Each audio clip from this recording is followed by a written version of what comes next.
Ladies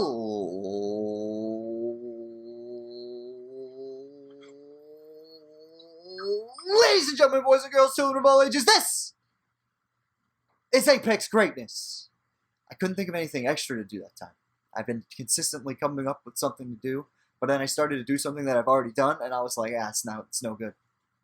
You doing, what is this, the chicken dance?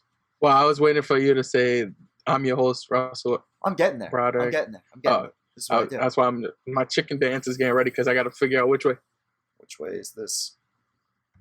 This way is Dario Albuquerque. And you nailed it. You nailed it good that time. You ain't tricking me this time. That's in reference to yesterday where we did we started our NBA breakdown, which the first team, the New York Knicks, is available right now. Feel free to go check that out. Yeah. It's like cooking crack. We just give it to you guys. You just let us know if y'all like the product. Sauce it up. We're going to try to do 30 fucking videos in less than 30 days. It's going to be a monsoon of videos and content. Just picture your house getting destroyed by our videos. That's what it's going to be. But anyways, how are you, my friend? I'm doing well, you know. Excited for this NFL season. The playoffs are starting soon for fantasy. Dude, the fantasy playoffs. The real playoffs is starting soon for NFL. I'm excited. I'm excited for just sports. Who do you think will be the fantasy MVP this year? There's always one guy that, destroy. Like, I remember a year Todd Gurley, I think it was 2 years ago, where he, single-handedly... Yeah, in the playoffs. And I love this app, the Sleeper app, because you can go back years. This was the year. Look at this. Philadelphia, Seattle, Tennessee. The playoffs, right? 14, 15, 16, 30 points, 47, and 52 in the championship game. He ended up being on, 80% of rosters who won the championship. It was ridiculous. Who do you think has a chance to be the fantasy MVP this season? And I have up just some of the highest scorers from this year. I feel like I need to see. Wait, could you go to Antonio Gibson real quick? Totally. He was there. And can you go to his game? Okay, so he's gonna have San Francisco, which is tough. Yeah. Against the run. Then you got light Seattle and light Carolina. He's a sleeper. He's a sleeper because he could just be breaking out right now. But look at what he does against these. The green indicates that they are a below-average defense against the run. Yeah. Look at what he does. The deeper the green gets, the more he tends to go off. And he's been getting more and more of the snap percentage in the last few weeks heading into the postseason. I really think, especially because that fucking division is anybody's ball game. Yeah. Totally. Why not? And they're the best team in the division right now. Yeah, I mean, it's going to be them. I would have said the Giants were going to have a legitimate case for it, but not without their quarterback, not without Daniel Jones. But they said he was practicing, but he has a long way to go to get back this week. I still don't think he's going to ultimately play.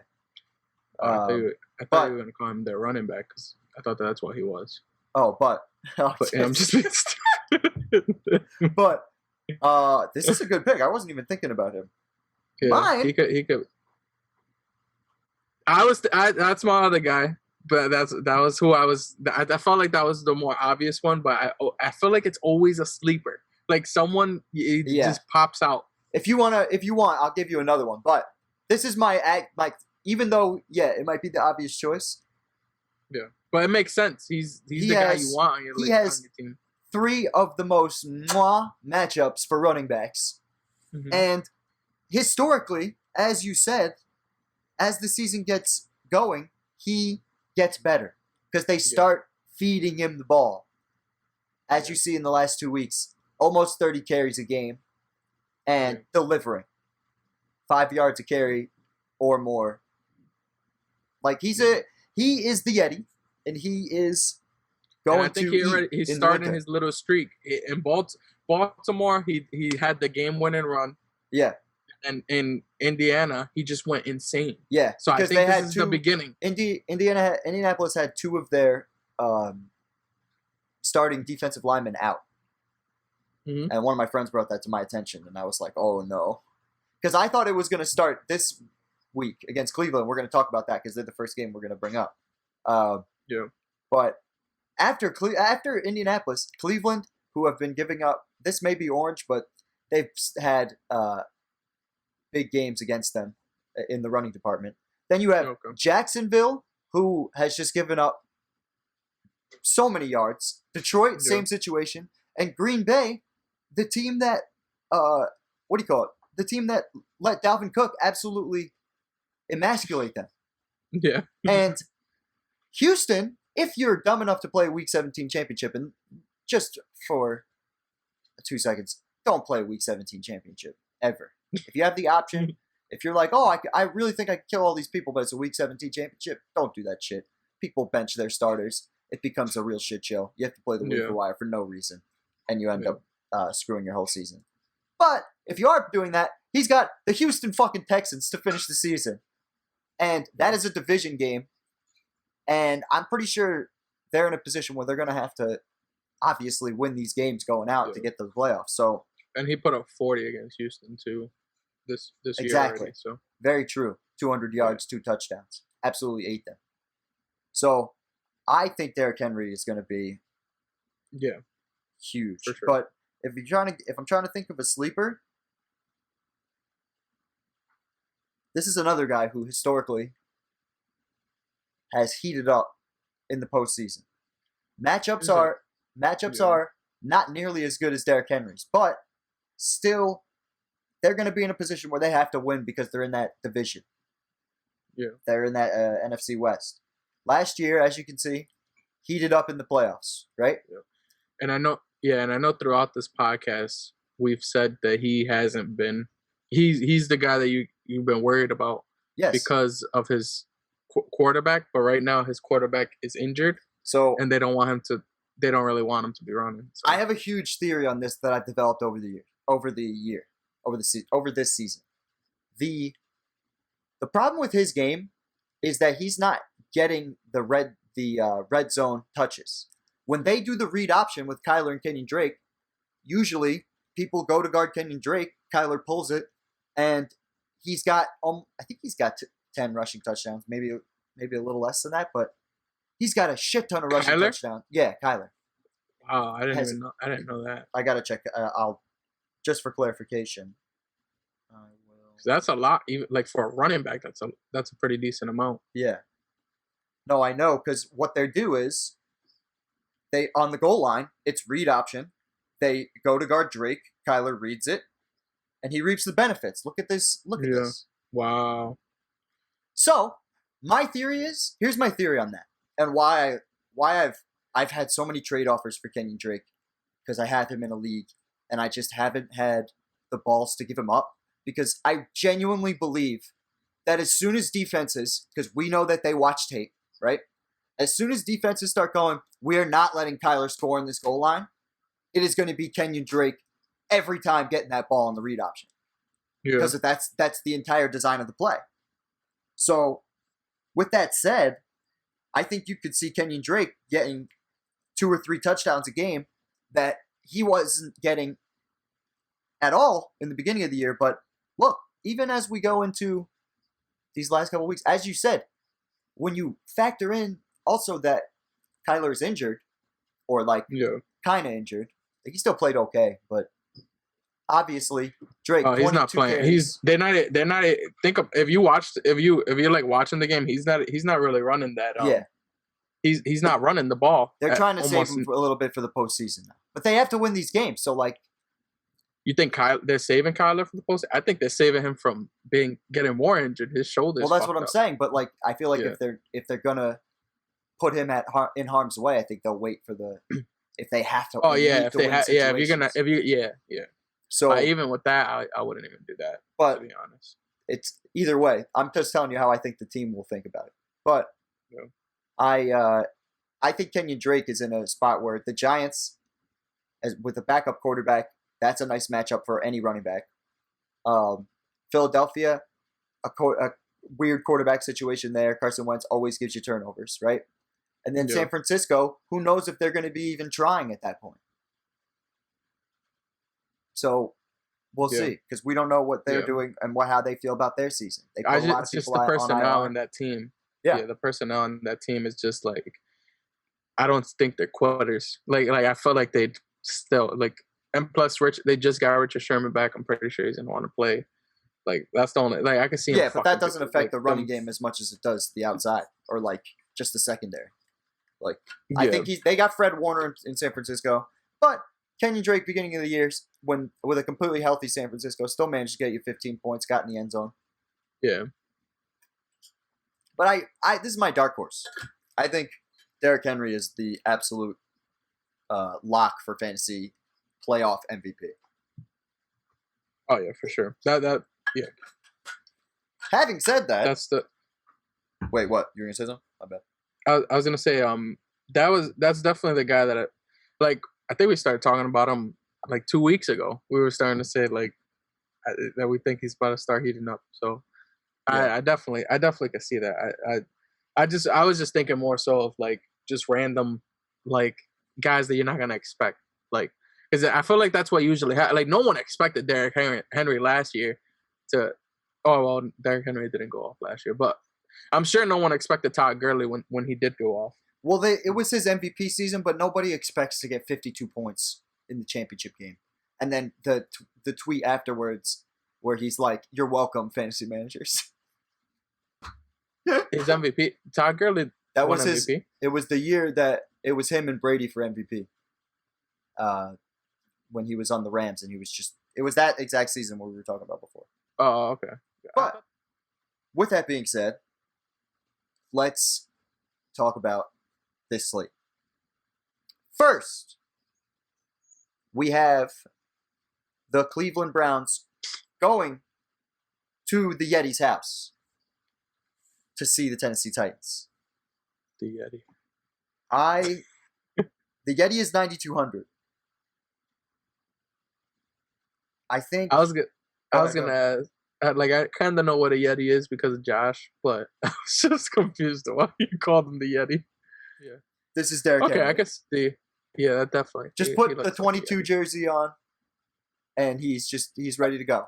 Look, he's even kind of rocking the Tennessee ice, that blue little bit, even though he's got what?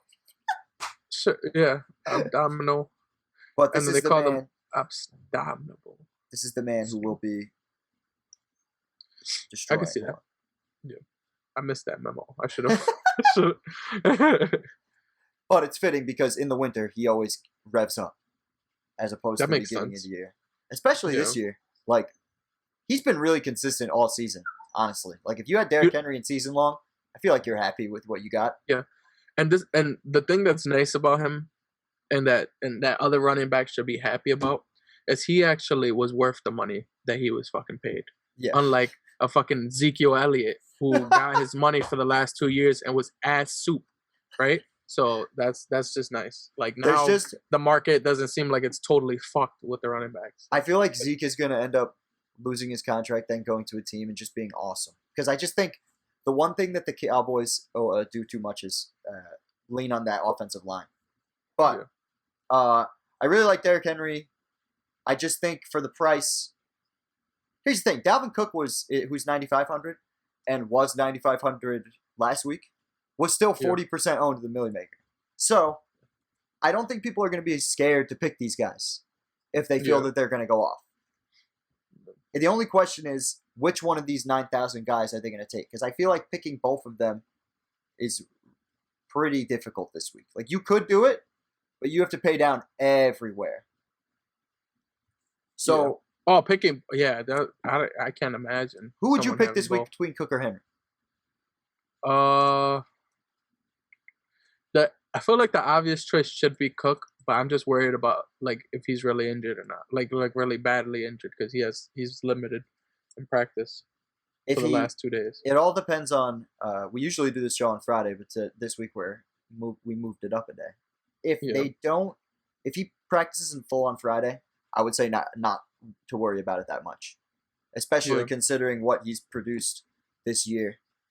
Yeah. Like, even this year, what he's done with low touches, he's still gotten you fantasy production because he gets all those red zone carries, you know? Well, it's just the 90, and this was the argument we were having that one day, but it's the 9,500 for that. Like, you need him to score you 30 points if he's getting, he gutted last week. That's for sure. Yeah. So it's really it always goes to that. Like, if you feel like he's going to give you, which he can, this is very well a team that he could do that against. Sure. But it just all depends. And they need to win out. So it's not like. That's totally true. They're going to be in a situation where if he plays, they'll play him. So and they paid him a huge contract this year. So, like, they're expecting him, and he's expecting to try to make a run. So who would you pick? Having said that, because you just kind of laid out the case for both of them. I'm going Derrick Henry. I just believe that it's the beginning of the end. Of the end of the world? Yeah. For the NFL? I think it has started, and he's about to go insane. Here's my counter to playing Derrick Henry from a Draftkings perspective this week. If you think he's going to be, what do you think his ownership percentage is going to be? Like, I think it's going to be at least 15%. Like, okay, that's not horrible. That's not horrible. Yeah. But what's going to be under 10% is this. Oh, yeah. When we look at it like this. That's what I was going to say. This is a game that you could straight up stack. Yeah, like absolutely. Stack the whole game, and it'll be fire. Like, a fun stack. I don't know how many points this would ultimately get you, because it did not work out last week. However, where is my guy? Oh my God, Kareem Hunt, so cheap. Yeah. If you want to do it like this, again, I think because of the way the offenses are run, you could get away with this if Cleveland starts off hot. That's the only way Derrick Henry doesn't really get going. But Derrick Henry is at home, they're the favorites in this matchup, and if that's how it turns out to be, this will probably not be the way to go. It will be uncommon, though. I just think, in terms of a game stack, I think it's an interesting, different way to go. Would you play Baker Mayfield after he had a pretty good game last week against a defense that wasn't? Tennessee's defense isn't as bad as Jacksonville's, but it's not good. Yeah. Over Tannehill. It's $5,300. I'm not even saying over Tannehill. I'm just saying, like, do you think? Yeah, because if you're gonna stack this game, you're gonna pick one of the quarterbacks. Do you think he could get you 20 points? Because that would be 4x. Yeah. I think Baker could get you 20. I don't think he's gonna completely. But this team, I don't know, because they did really good against the Colts. Like, so. If he's going to get you 20, it's some combination of these guys that's going to get you there. Jarvis, Austin Hooper, and Kareem Hunt. The only question is who's this going to go to. If you feel really confident, you could probably Chubb? play. You don't think Chubb? I think Chubb doesn't get targets. Chubb doesn't really get, like, he got 3 targets in the last game, but look at his targets. He's got nothing. Yeah. Like, I know he hasn't played, obviously, but even when we go down here, look, 1 target a game. Like, he's not doing the receptions. The guy who's getting the catches in the backfield is Kareem the Dream.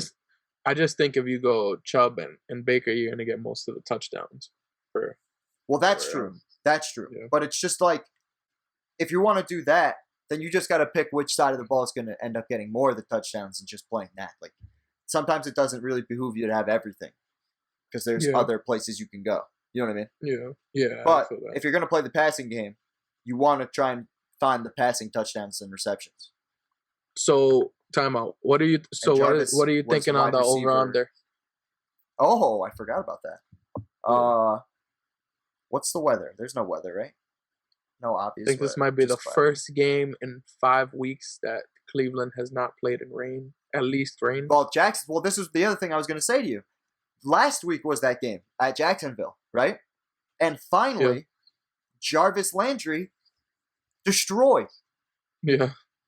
They finally got him the ball equal to the last time they fucking played outside of, you know what I mean, with bad weather. Yeah. And I don't know. I think Jarvis Landry is a really nice option going forward. Oh, for sure. And I wouldn't mind putting him in some sort of stack here. But with the over-under, I think it's I'll say 48, and I think it's gonna hit the over because I think this is now that I'm kind of looking at everything, there's a shootout potential here. And what do you think? And who do you think? Who do you got winning the game? Oh, I forgot. I'll say Tennessee's at home. Tennessee by 3. So it's the over under is 53.5. So you you would have definitely been right with the over for 4. And then I just Tennessee figured by 5.5. Yeah, by 5.5. Yeah. Ew. And what's crazy is it's weird. Like the Browns have the better record. Yeah. But Tennessee, I don't know. I looked at Tennessee as a better team than the Browns throughout the whole year, and it's just crazy that the Browns just keep squeaking out wins. But that's why I thought the over/under was going to be under 50 because both these teams are designed around running the football. But I think that the game plan is going to be to stop the run on both sides, which is going to make the scoring go up because they're going to throw more. That's just my. Yeah. If I'm looking at it from like, what do I think both teams' coaches are doing, like from a game plan standpoint? I think the game plan is going to be let's try and take away all the running backs in the game. Yeah. And pace up. I think the pace will be up for that reason. Yeah, I'm happy about that because I'm playing AJ Brown and freaking Corey Davis this week. So you're gonna play both of them. Yeah, so you're gonna So you like the Tannehill? I'm all in. Stack. Yeah, I'm all in on Titans right now. Is AJ Brown hurt? Like, or is it just like a rest day? This is every single week, same shit. Yeah, look, if you look at it every single week, it's just because he didn't practice, like it wasn't. And he never practices on the Thursday. Like really? It's been consistent. If you look every Thursday, he's always a non-participant. Yeah, you're Thursday. Right. Yeah, you're right. As we go back a few weeks, and then he still smashes. So it's like you gotta just go with it.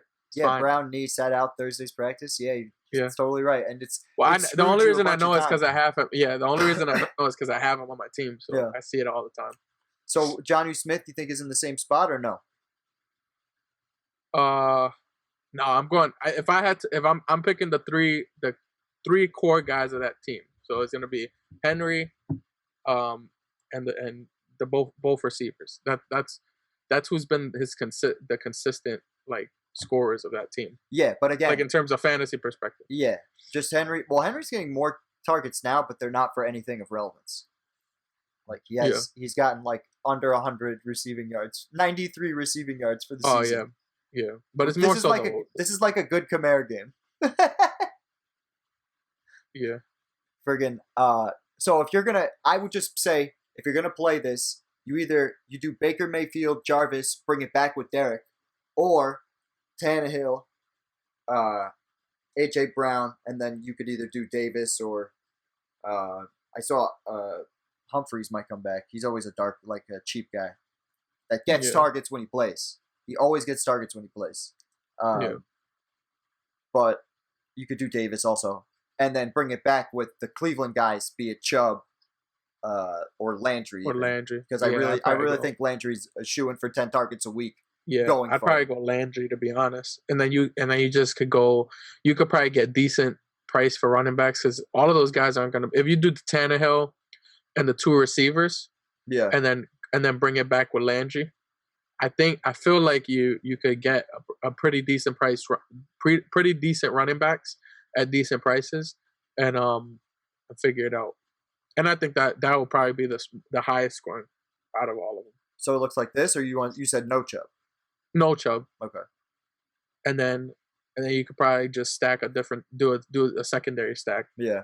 On a different team or something. I definitely don't hate that. But even if you have just so you don't go all in on one team, you know what I mean? On one game. Like even though there's probably gonna be a lot of scoring. Because that's my thing, is like Chubb, since he's come back, has been a fantasy fireman. Yeah. complete flame. Yeah, because we always talk about this, but I traded Hunt, and it was because this was part of it. I was expecting him to come back and they were gonna just let him go off. Yeah, but if you think they're gonna take away the running backs, then you're right. I think that's fine to go that way. I just don't know if Tennessee can. Like, that's the thing. That's why I want to play Chubb. That's why if I'm gonna stack this game, I'm not mad. I'm not mad at that. Yeah, I'm definitely going Chubb over Hunt to be honest, because I just feel like it makes no sense. They had Hunt as the bell cow for most of the year, and I could see them just trying to preserve him a little bit more for the playoffs. So they can have both of them pretty fresh. Definitely makes sense. Yeah. Is there anybody else in this matchup that stands out? Because I'm not playing the defenses. Yeah. You talked about the tight end already. Yeah, Austin Hooper. I love Austin Hooper. I like that. Yeah. That's about it. I think we're good. I think we nailed them. Yeah. All right. Indianapolis at Houston. Now we get to talk about the sadness of my life. I was in on Will Fuller since the offseason. As soon as I found out DeAndre Hopkins was traded, I was like, it's Will Fuller season in my household at all times. I have Watson. I have Will Fuller. They combined for over 60 points this past week. Happy Thanksgiving to me. And then, Merry Christmas. Will Fuller is now gone. I hate my life. But we have to look into the future. And we have to look forward. And Deshaun Watson is going against the Indianapolis Colts, who have been pretty solid defensively. And so, I don't know how do you feel about Watson this week in general? He scares me from just like a losing weapons perspective. Yeah. I just feel like I would not touch Houston this week, to be honest. I mean, I would probably go if I had to go with someone from Houston. I'd play Cook or Cooks, whatever his name is. Yeah. And kind of like if we're gonna do like a stack or something, I'd just bring back with him because I think they're gonna be playing from behind a lot, and I think it's gonna be a rough night for Watson, to be honest. So if you think Watson's gonna have a bad game, then I would just stay away from him. However, he's gonna be low owned because of all this shit. Yeah. Like no, there's gonna be people not on him, and no one wants to risk it. Yeah. Kiki Cutie, he's been getting more targets with Will Fuller out there, but a few seasons ago, I think it's with an E. Oh, damn it. Kiki, do you love me? You love me? Are you riding? Singing them ever leave from beside me. But his rookie season, right, is capable with Watson of getting high volume targets when he plays, right? Facts. And being completely ass with it. Oh, my bad. Sorry. Hey, I'm just being stupid. Even if you're saying he wants to be ass with it, he's still just being dumb. 11 catches is 11 points no matter what way you look at it in PPR. That's a fact. Facts. If he gets the targets, and in this situation, I feel like he's not going to have a choice because they got rid of Kenny Stills, and they probably got rid of Kenny Stills because we're like, oh, Will Fuller, he's lit, we're good, and now he's fucking gone. And then, if a 3,500 guy, if he's gonna get close to double-digit targets, it's an automatic for me. And then now we have to do this. Now we have to talk about this. These fucking pieces of garbage over here. If they play Jordan Akins in the slot, and he has a game like this, at 2,900, it's a complete steal. Yeah. And I can't believe I'm saying it. So for the viewers listening or watching, if you want to understand why this is so funny to the long watching viewers and me, is a couple of weeks ago, Russ went on a rant about the Houston tight ends and just completely shit on them, and now they might be useful. So that's just funny. Yeah. So I think Jordan fucking Akins is going to end up, if he plays the slot again, Because this is the thing that I just don't see them going any further down on this depth chart. Like, Yeah. I never saw this guy Coulter get anything. But he would be the last target, and he's got a grand total of nothing. Yeah. Fells could be another guy. Oh, you're just trying to fucking. I think that was who you had the rant on was Fells, because Akins was out. I think that week, Yeah, and I was just like, Fells is gonna get a touchdown at least. But, I was like, I know. I think with this depleted world, if you really think Watson is gonna outkick his coverage here, then I think that's who you can stack it with. Get this guy Coulter out of here. Yeah. But I'd just do it like this, and then here's the fun. Actually, let me show you something really interesting. Let me show you something funny. Hold on. So I have one team left to get in this achievement for Super Touchdown Hunter, and it is the Indianapolis fucking Colts. You got to get a touchdown from that team because I have to get either a rushing touchdown or receiving touchdown. I played Phillip Rivers before. Oh, I got you. I got you on this week. Okay, go for it. Pittman. You think? I've heard this guy's name about a zillion times. Yeah, he's the guy. If you want a touchdown from someone, you're getting it from Pittman this week. Talk to me about it. Why? Just because I trust that. Like that's my. I just think. The T word. I think. Well, that was one of the. Wasn't that like a first or second round pick for them? Maybe, but I think so. Why wouldn't I play him? Because this is what I'm. So T.Y. Hilton's on my waiver wire. Yeah. Right. He's cheaper than Pittman. He's coming off an amazing game last week. His best game of the year. Put up 18 points, 4 for 81 and a touchdown, and most importantly, he has destroyed Houston in his career. Some of the best games he's ever had have been against the Houston Texans. Get out of here. 9-5-1-7 for 5 catches for 175 and 2 touchdowns.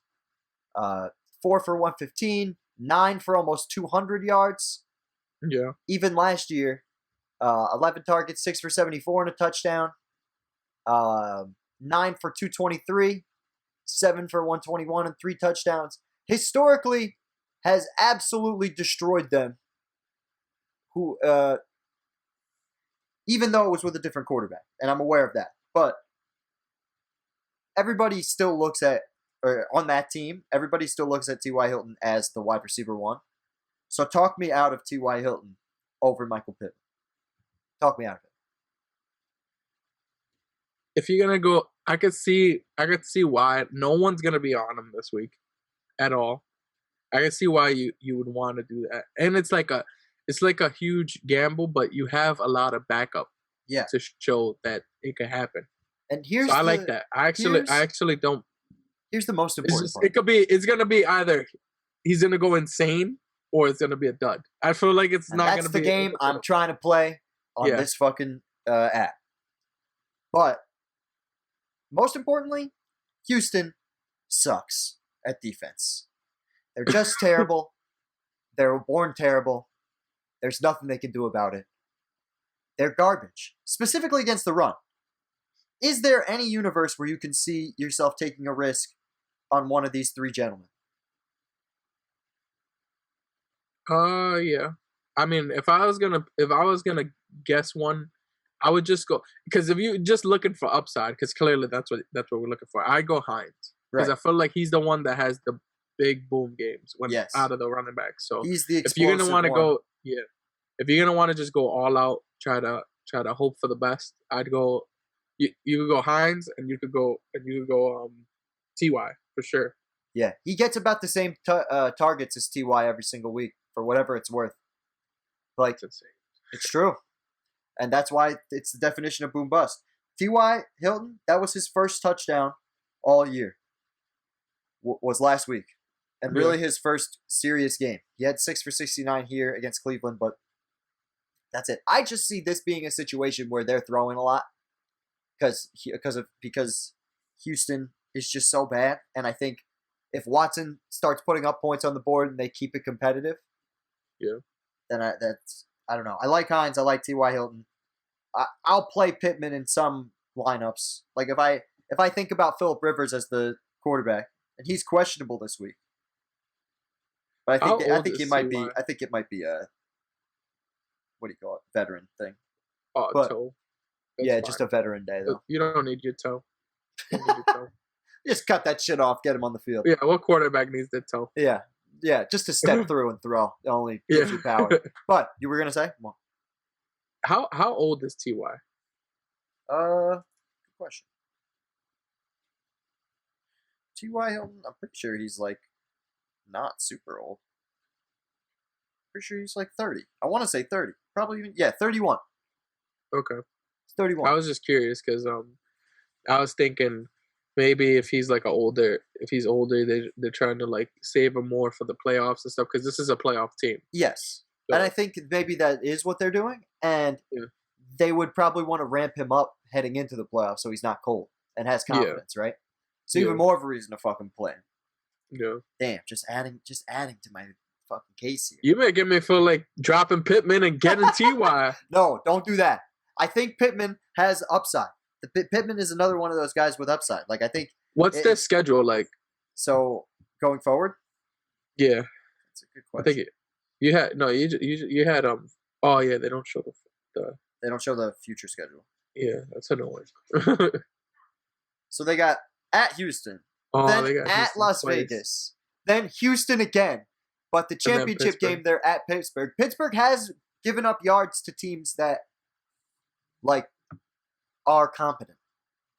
Like, they are a good defense, and they're going to sack your quarterback a bunch of times. But they've given up yards. And if they're giving up 260 yards a game, if you go, it's not all going to be the T.Y. and it's not going to all be the Pittman.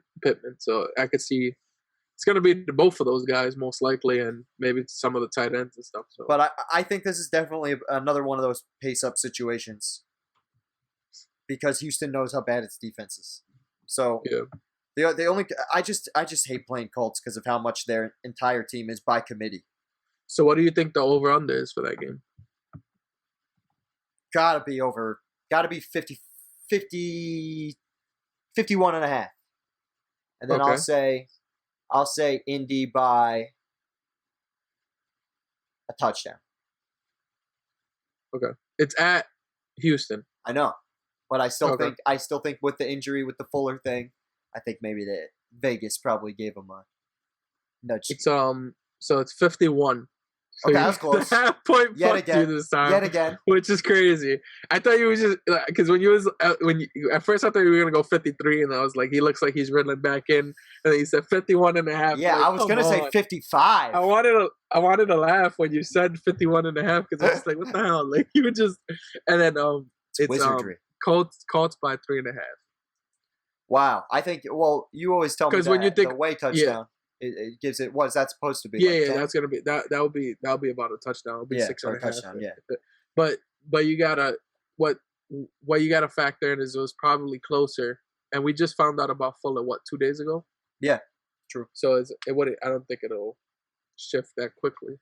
I just worry about the Texans' ability to produce offense. Like, that's my whole thing. Like, I think Cooks can do it, but Cooks is also fragile as fuck. Yeah.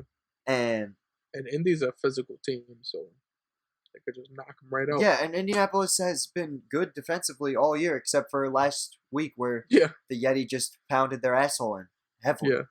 And it was a revenge game too, so. And it was those guys were injured. If they're able to get some of those D linemen back, they'll be in a better spot. Yeah. All right. Las Vegas at the Jets. Talk me out of Derek Carr. Before we go, what do you think is the over under, and what do you think is who do you think is the favorite? Is that a serious question? I'll say Jets by 2 touchdowns. Obviously. Yeah. No, honestly, I think the over unders. I think it's going to be 48.5. And then I'll say Raiders by 7. So I'm 46.5. And Raiders by 8.5. So Vegas really didn't like what they saw out of Derek Carr last week, huh? They said this guy couldn't do shit against the Well, it's Falcons. just I think it's more on the Jets side. I don't know if it's Yeah, before that's real low. Yeah. That's real low. For usually these over under totals are a lot higher than that. Yeah, I feel like they put up over 30 multiple times this year, so it's just weird that they. I just think this is such a get right game for them. Yeah, they're on the road, like what's his name? John Gruden, the head coach, came out and apologized to Raider Nation for the awfulness that occurred. You want to know what? You want to know why though? Let me give you a little explanation because I don't like the Raiders. Okay, that's just my thing. I'm wearing their colors kind of right now, and that's why it makes this a little weird and awkward. But I don't really like the Raiders. Okay, and you know what we do is we make these little fat. I can't even say what I want to say because of YouTube. Appreciate you, YouTube. But we make these guys give us their best fight ever, and they look like ass the next couple of weeks. Like, yeah, suck. Like they really do suck. Like they're gonna suck from now on, and they're not gonna make the playoffs, and they're just gonna be the best team to not make the playoffs. That's what they're gonna be. But are they gonna put up fantasy points against the Jets? Yes, absolutely. 100%. So, but I just want to let them know, or let any Raiders fans that's watching, I don't like your team. I got nothing against y'all. I like y'all likes and I like y'all subscriptions. And if y'all do that right now, that'll be awesome. But I don't really like y'all team that much. None of that. But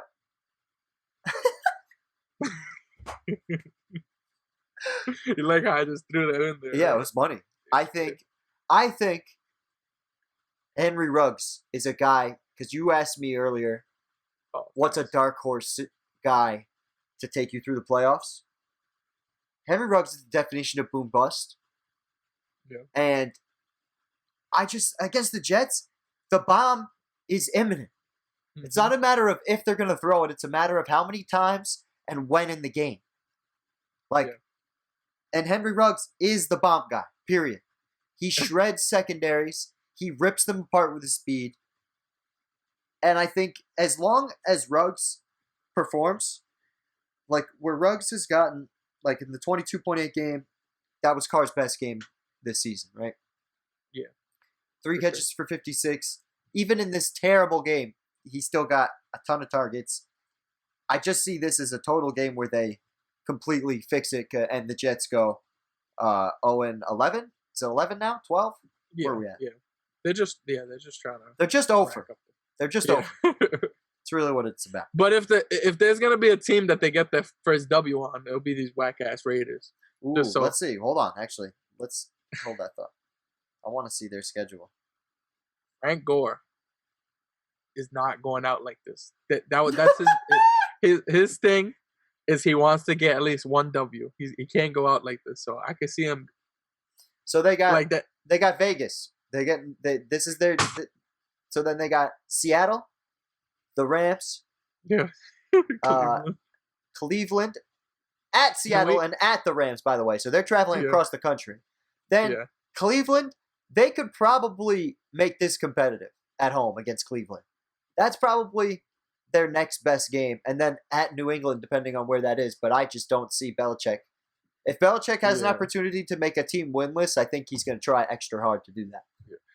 And what I also think is they, because New England has to like pretty much win out to even have a chance at making the playoffs. Yeah. And if they're still in contention, they're definitely going to be on some shit. Trying to fuck especially the Jets against up. You expect the Jets to compete? Then I love Jamison Crowder. Since he had a little injury, he's been targeted way less. However, in situations where they were genuinely trying to win the game, like he was dominant. Multiple double-digit targets and is consistent and I still think is the number one option in this offense. Yeah. What's up, Cat?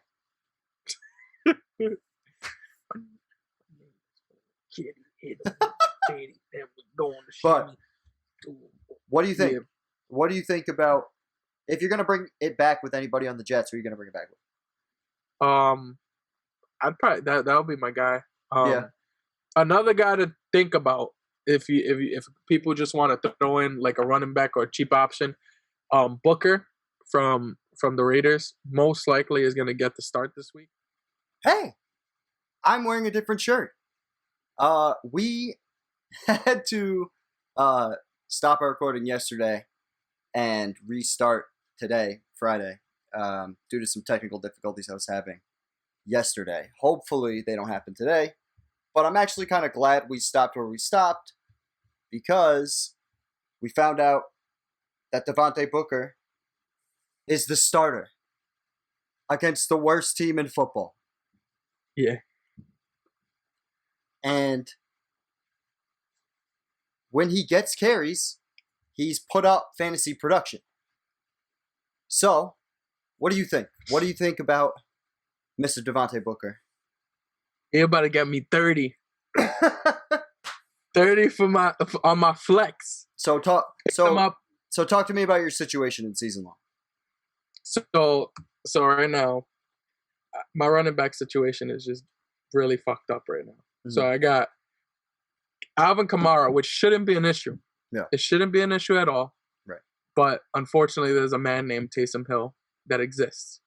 So this might be an issue. But what I'm praying for is this is a high scoring game, which I think it would be. Atlanta's not going to want to get smashed twice. So I think they're going to be coming with it, especially since they just put up like 40 last week. So they got another 40 piece ready for New Orleans. But so Taysom Hill is going to have to throw. Yeah. And most likely that's going to be bad because, you do have a tight end as your quarterback. So Taysom Hill, that dumbass nigga, stupid motherfucker. I hate him. I hate you, Taysom Hill. I hate you. And he's costing your man's Alvin Kamara. Well, he cost him exactly. He cost him $2,000 on Draftkings. He dropped his price $2,000. Went from $9,000. What frustrates me the most is like I don't care about these weeks, but what I hate is Drew Brees is most likely not coming back until week 15, which is nice because it's the playoffs. But I have 1 week that I have to deal with this, and I don't know what to do. So I was already contemplating, and we talked about this off mic, and now people could think I'm crazy on mic. But I was gonna drop Alvin. Not drop. Sorry, no. Yeah, they don't even allow you to drop. That's blasphemy. Yeah, I was gonna bench Alvin Kamara this week and play my man's Devontae Booker because I think they're gonna give him an opportunity to wild out on a whack ass team, and I think this for 1 week that makes sense. But then I'm starting to. What made me like contemplate not doing it was I really do think they're gonna try to bring out Alvin Kamara back into the mix this week. So we will talk about that. Hold on, we'll talk about that in 2 seconds. The very next game.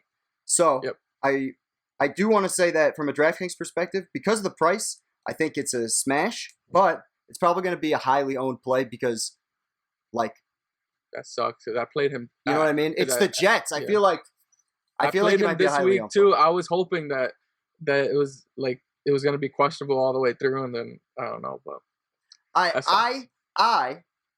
I will be playing the passing game from this. Like if I do that, I'll probably stack the passing game like that, and then bring it back. I did a little stack. Did a little stack where I just did the Devontae Booker and the tight end. Yeah. And because I stacked the game we were talking about earlier, the Cleveland and Tennessee game. So I did like the stack with that, and then I did a little mini stack with this game. With the What I'm saying is, if you do this, look at your average remaining price per player. You're looking at almost $6,000 a player, so you can do things like this. And I know we talked about Derrick Henry and Dalvin Cook being in the same lineup. Probably not happening this week because of price. If you do something like this, it's possible. Yeah. It's going to be hard still because you still got 3,000, but it's possible. This is a way to get to that if you want to go pay up at running back. There's a nice cheap stat. So my question with Jamison Crowder, do you think Sam Darnold is his issue? Because he was with Flacco for Sam Darnold is I think Flacco is his issue. These games that he got here, these high target, high volume games. Oh, okay. Gotcha. He got with Sam Darnold. Sam Darnold loves throwing to the slot, and Adam Gase, even back to his days with the Dolphins, loves throwing to the slot receiver. Okay. And I think now that Sam Darnold he's fully healthy now, right? I know he was coming back from injury. Yeah, I think so. This game. So I think he's pretty much good to go. Had a terrible, horrible game against the Dolphins. Dolphins defense has been one of the better defenses in football. I think he bounces back at home. Against the team. Or at least put up some points. I don't know if they want him to really bounce back. I think they just want to put up a little bit of points. Just look, Derek Carr. Not make it look weird. I will be playing Derek Carr in a lot of lineups. But Derek Carr, when he came east last week against Atlanta, wet the bed. So it is something that happens. But I understand what you're saying about the Jets find ways to score a bunch of points and still manage to lose. So I like that. That's ideal for fantasy. Yeah. So, but I think if you want to go a cheap route and pay up at other places, this is an awesome game to stack. Do you think any of the running backs, tight ends, or anything like that from the Jets are viable? Besides Crowder? Yeah. Frank Gore is going to get all the touches here. But if you're under the impression that Frank Gore is old and there's no way he can get 20 touches, I have looked at Ty Johnson in previous years because the Lions gave him a bunch of snaps, and he was excellent at receiving the ball. But I don't know if Adam Gase actually gives him the work. I think he just kind of gives it to Frank Gore because that happens a lot.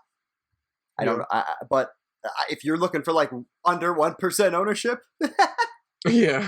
that's about it, though. I mean, a lot of people like Perriman and Mims, but I don't like them under Sam Darnold until further notice. I just don't see Sam Darnold trying to stretch the field like that. He's always throwing to the underneath routes and dink and dunk style quarterback. So that's what he's shown in the pros. I know he's shown other things in college, but that's what he's shown here. So an insane juke move on Thursday Night Football this year. Yeah, that's about it.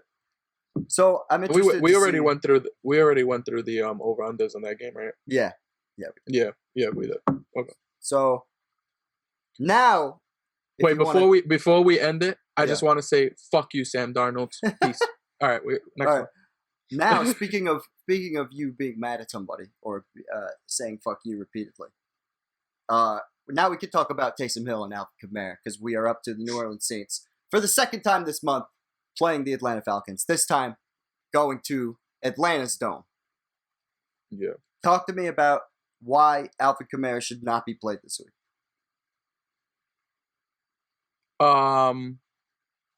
Yeah, the $7,000 I'm not playing Alvin Kamara because even with me thinking that he's gonna do okay, I'm expecting 15, 16 points. That's what I'm expecting. So I don't think $7,000 is worth the 15, 16 points that he's gonna get.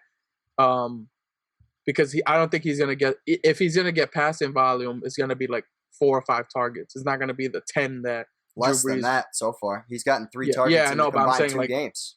Yeah, I just think in this game specifically, Atlanta's gonna come to play a little harder, and I think it's just gonna force Taysom to have to pass much more than he did before.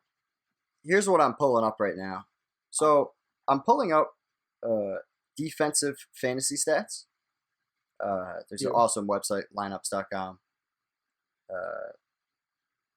They keep a really good track of all these things, and you can break it down so you can trim some of the weeks from the beginning of the season so you can really get a good idea for what defenses are doing what right now.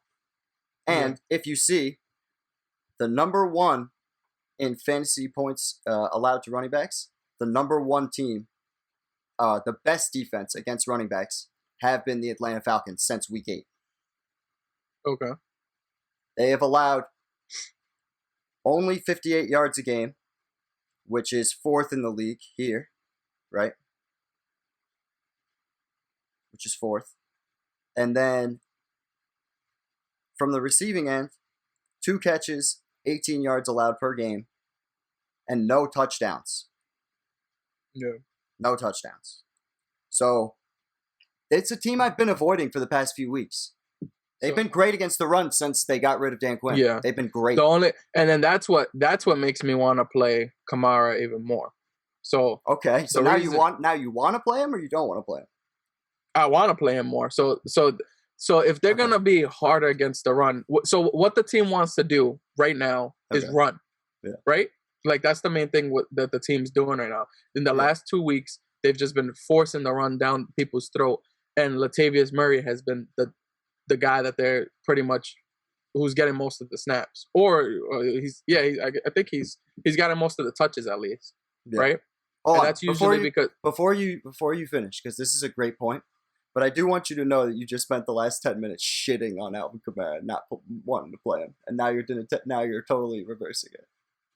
I just want you to know what you're doing. I'm shitting on Taysom Hill, not Alvin Kamara. I do not think Alvin Kamara sucks. I do not think it's Alvin Kamara's fault. I think it's Taysom Hill's fault and the game plan that they have. But do you think that? So why do you think that's going to change now? When 2 weeks ago, because they're going to have to throw. Yeah, but why do you think that? So Atlanta had. Why did Atlanta lose that game? It was because of New Orleans defense. Yes, he would literally just that game alone. This dude got sacked 7 times by one of the guys. I think there's a defensive lineman that said he loves playing against Atlanta because he loves sacking Matt Ryan. I can't remember his name, but 8 sacks against Atlanta. Yeah, and 7 of those came from that one guy. That's the crazy part. And all time, I'm not even going to go into that guy. But it was the defense. The defense is how they got your tutty. The defense has been dominant for a month. Double digits all month. And that makes sense because usually when they feel like same thing with the Dolphins when they switched to Tua, the defense just started picking up because they felt like they needed to put more on their shoulder. No touchdowns. You asked me that before. No touchdowns. Oh, okay. So but it was interceptions. Ever since the emasculation of Tom Brady, they have been on a warpath defensively. Yeah. However, that hasn't turned into the Kamara show. That's turned into the Latavius Murray show. And that's why I'm bringing this up, because in the last 2 weeks since the Taysom Hill start, since he started, Latavius Murray's snaps have gone up and Kamara's snaps have gone down. Right? Yeah. Do I think you kind of missed the train if you didn't play him last week? Yes. Because now I think more people are kind of going to be on that. But I really think Kamara is a dangerous play here because of the amount of volume he may or may, more specifically, may not get. The receiving floor made him a must-play every single week. But if you're telling me he's not getting that and we're only relying on his rushing, if we were to do that before this point, there's only like 1 or 2 games where he would achieve fantasy relevance. What I'm saying is I think his that's the reason. So Atlanta's defense is good against the run. So why run it? They're going to make you throw it. Right. But Atlanta's going to put up points. Are also very, very good versus the running back. Falcons. 17 yards a game and under 2 catches allowed since week 6. And of course, no touchdowns. They're the second guy here. They've been awesome at defending the running back. Okay. That's all I'm saying. Remember this guy. There's no evidence remember what I said. He'll get you the 15, 16 points. Don't play him DraftKings, but don't be scared to play him this week if you have him on your lineup. I forgot we weren't doing the DraftKings show. In season long he's a safe play, but he'll probably get in the end zone. Maybe. I don't know. They really haven't been using him. It's hard. They won 31-3 and he had 6 points. That's crazy. With Drew Brees, that doesn't happen. Yep. You know what I mean? I mean, Yeah. Like, it's just because of what I said to, I think I said this to you off camera, but because we didn't do our show last week. But because Taysom Hill has the ball and Kamara's right next to him, quite literally, Taysom Hill decides, I could just run it. Where Drew Brees never does that. He just like, Kamara, do your thing. You know what I mean? Yeah. And that's the fundamental difference, and that's what's creating this. Well, I mean, it's mainly because he's not an actual drop back passer. Like he's not a fucking quarterback. He's a tight end, and they just have him play. He's a tight end playing quarterback. He's a switchblade. Like, he's a Swiss Army knife. It's fucking stupid. He's like a Swiss it's literally Army dumb, knife. and they wasted their money. Or I mean, they won two games handedly. So not because of him. That's, but like that's the main thing. Like, Sean Payton is happy with it. I'm not saying that I'm disagreeing with you. I'm just saying if you were to say to Sean Payton, having Taysom Hill as your quarterback has been unsuccessful, he would say, "Fuck you." That's fine, but so this is over under. What do you think for this game? Yep. Got to be over 50, right? Because they think Atlanta's going to put up a shit ton of points because of what they did last week. I'll say 55. It's definitely 54 and a half because I said 55. Okay. Yeah. But okay. And then I'll say it's going to be Saints by a touchdown, or it's going to be 3 points, but it should be by a touchdown. Okay, so you're right about the Saints by 3, and it's over on this 46. What I'm telling you guys, listen to me right now, because I may look dumb here. I may look dumb here, whatever, with the Alvin Kamara, but I promise you, do this and you will win money. Put Atlanta to win. Wow. Why? Straight up. Why? Just straight up. I promise you. Taysom Hill is going to look bad this week. I guarantee it. Why? Because you got a team who now actually planned for him and played against him. So like you have a team coming the second go around, and it's a division rival. Yeah. He threw efficiently. He didn't score any touchdowns against Atlanta 2 weeks ago, but he threw for 233 yards and 18 for 23. So he only missed 5 passes?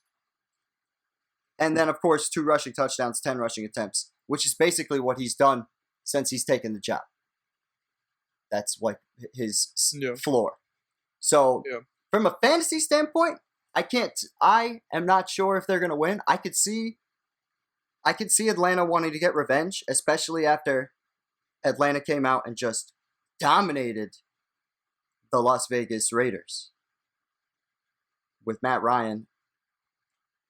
He didn't really put up a lot of fantasy points, but he was efficient. 2 touchdowns, 1 pick. It was the defense. Buck 85.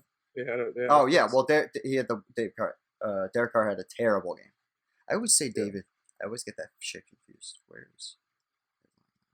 Atlanta, 28 fantasy points defensively last week. Yeah. 4 fumbles, 5 sacks, a touchdown, interception, and only 6 points allowed. They were on most people's waiver wires. So you're saying that they're gonna repeat this? Because they're 2,400. It would be more like a scoop and they're gonna get INT. I don't know if it's gonna be. They're 2,400, man. Put your money where your mouth is. They're gonna fumble. You think? Oh no, yeah, no. Wait. Before we even do this, I'm gonna. I could show you. I played them. I put my money where I literally have money on them, so it's not even. So you don't even know. Up, yeah, no, this is happening. If I'm screaming in the camera at the audience, it means I put my fucking money on that shit. Can you see that? You see the red? It looks like this. Atlanta? It looks like that. It looks like that. Yeah, okay. Who do you have? I put my money. I so put are you Draftkings money on it. So then, that's interesting. Yeah. I appreciate that. So you, he's like, yeah. I'm putting money on it. I believe it. Fuck Taysom Hill. Fuck you. All right. I just think there's not a whole lot of evidence to suggest that, but it's a ballsy pick because they're at home, they're on the road, and they have to play a team with a quarterback, which is different than last week. So there's definitely they have to substance play a to team that. that actually played against the guy now and has like information on him.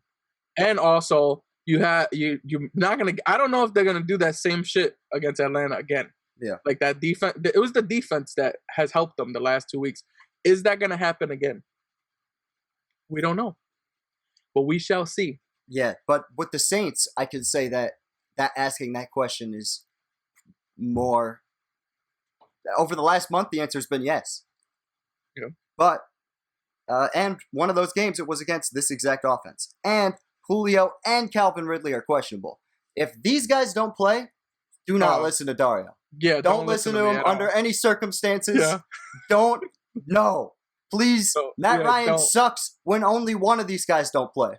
If you're telling me both of these guys aren't playing, he's fucked. And there's no Zacchaeus, who's on IR. Yeah, I agree with him. I agree with him. Don't listen to me if those guys don't play. All of my shit is bullshit. Don't listen to it. If that happens, I agree. What do you think about this guy? Hold on. What do you think about Michael Thomas? I know you told me Taysom Hill's gonna have a bad game, but that's what I was gonna say. If I was gonna play someone, I'm playing Michael Thomas, and that's it. Because last time against Atlanta, he dominated, so he was part of the game plan. I can't see him coming out of the game plan again. Last week they didn't play a quarterback, and he still got 6 targets. Like, especially since I think he's gonna throw. Like I think they're gonna have to throw the ball. That's my main reason. And would you consider him a dark horse for fantasy MVP? Fantasy playoff MVP, like going forward into the next couple of weeks, or would you? What's their playoff schedule again?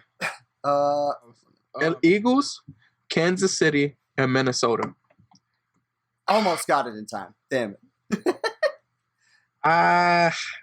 For Philly and Minnesota. Oh, here we go. I'm going. What? But against Kansas City. Come on, he's an elite wide receiver. He could play well against your Chiefs. Don't fucking homer about. I'm not even joking. Wait, time out. Let me look at the Chiefs schedule. They literally have been. We're not doing. This is not Chiefs hour. I think he could get yards against the Chiefs. I'm not talking about winning. I'm saying he could obtain receiving yards and have 100-yard days. I'm saying the answer is yes. And the reason I could see that is because they haven't won against an elite wide receiver all year long, really. So okay, I could see that. That's all I'm saying. Michael Thomas is elite, and he's going to be on a warpath. And I'm not saying he's definitely going to be playoff MVP. I'm just saying dark horse. I just look at I'll be playing him in so much more of a. I see them as so much more of a Kamara game because Drew Brees is actually going to be back by then. True. I see that as more of a Kamara and Murray game than because I just think that's what they've done all season. What? Most teams don't want to win. I just think that's what they haven't done all. Most teams don't want. You do not want to have a shootout with Kansas City. It's like, I mean, if you want to have fun and lose, sure, but if you actually I understand what you're saying, but they have the defense that's capable. I understand what you're saying. I think that'll be a really competitive game. Maybe I'm being a chief tard, but you are a little bit. I don't think they have a defense that's stopping Mahomes at all. Well, that's because no defense has been able to stop Mahomes, but they can also. The Saints are also capable of putting up points. Like, they're not like you're saying their defense is going to just shut them down. I really don't think that's going to happen. I doubt that. I think it'll be like a nice matchup, but that's a few weeks from now. Yeah. In the now, I'm not playing Matt Ryan with both these guys questionable. I think I'm playing Saints defense, and I think I'm going against what you're saying with the Taysom Hill screw up, because I think, especially with those guys being questionable, if they don't practice, it's always turned out that Matt Ryan has sucked when they're not all together. Yeah.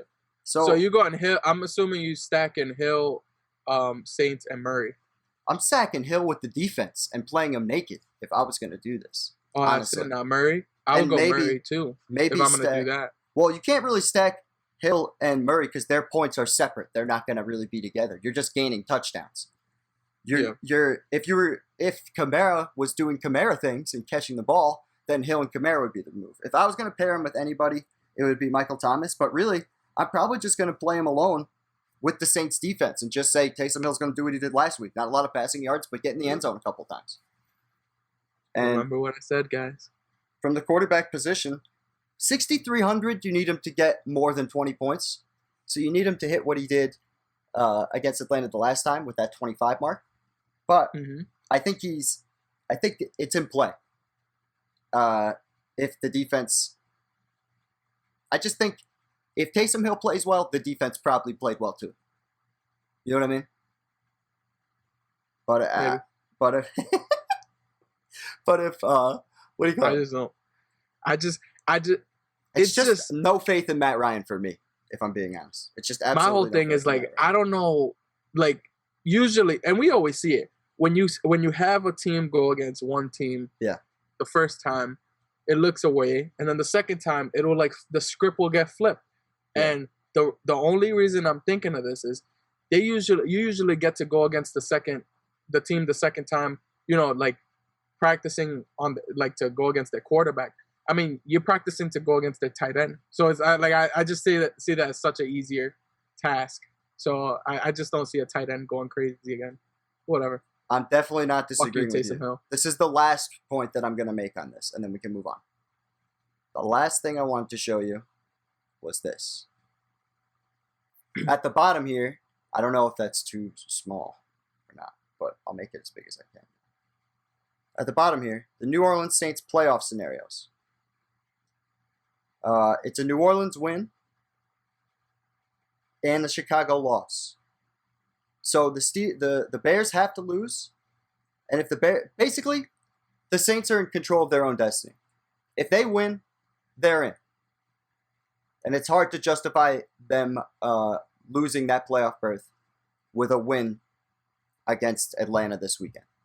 And if you want some hot money, like some quick, easy money, Atlanta straight up, Washington with the spread. Okay. You don't got to put it on a parlay either. You can make some money on both of those. All right. Straight up. Next game. Detroit at the Chicago Bears. Is this game's still on the slate, right? Yeah. Detroit at the Chicago Bears. So, I think the Saints are going to watch this one very carefully. Because if they go up big, and that Detroit goes up big in this game, which I don't think is going to happen, then I think the Saints might. That happens. I don't understand it. I don't agree with it. I'm just making this clear. I don't agree with what I'm saying. I wouldn't do it if I were the coach. But I've literally seen it happen. I've seen it happen a lot of times in football. It happens every year. Where teams try to pull the gas pedal back. They put in their bench players. Like, I'm not saying every game, but they take it easy. Towards the end of the season, though. That's not like if they know they're going to clinch. If they know they're going to clinch and there's no chance they can make their standing better, then it happens. But they're clinching playoff berth, not the number one seed. Yeah. That's the difference. Like if you're clinching the number one seed, then sure. Yeah. But they're clinching playoff berth. That's totally different.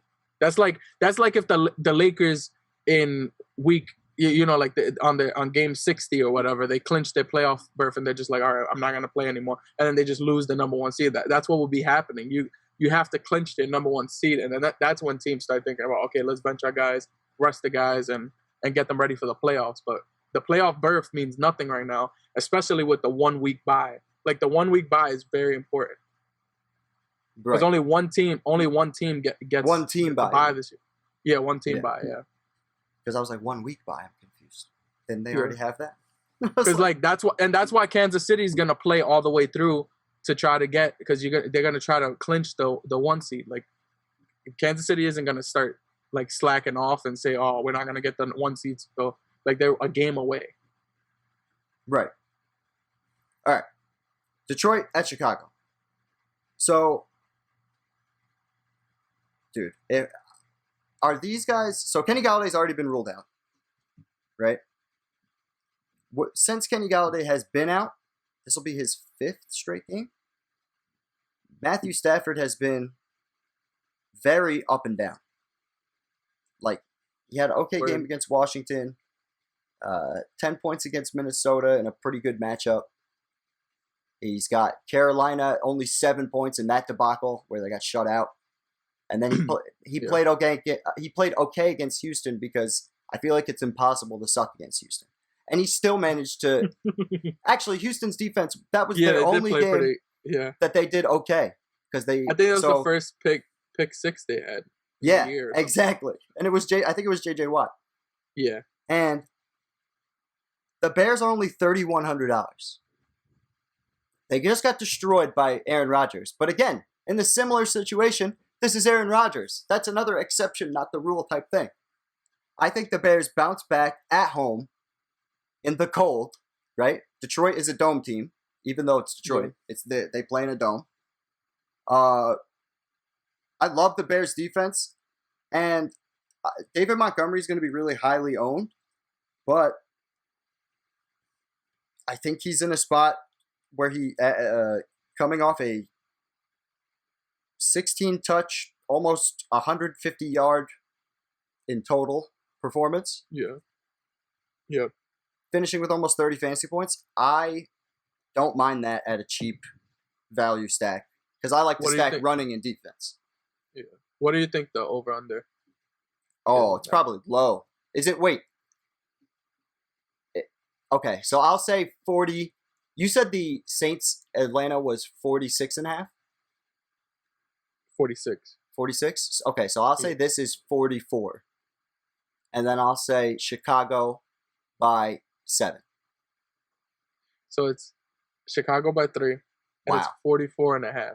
Wow, okay, good. I would have been pissed if I was really trying to hold my smile because I was like, man. I would have been mad if the Saints Atlanta game had a lower over-under than this fucking game.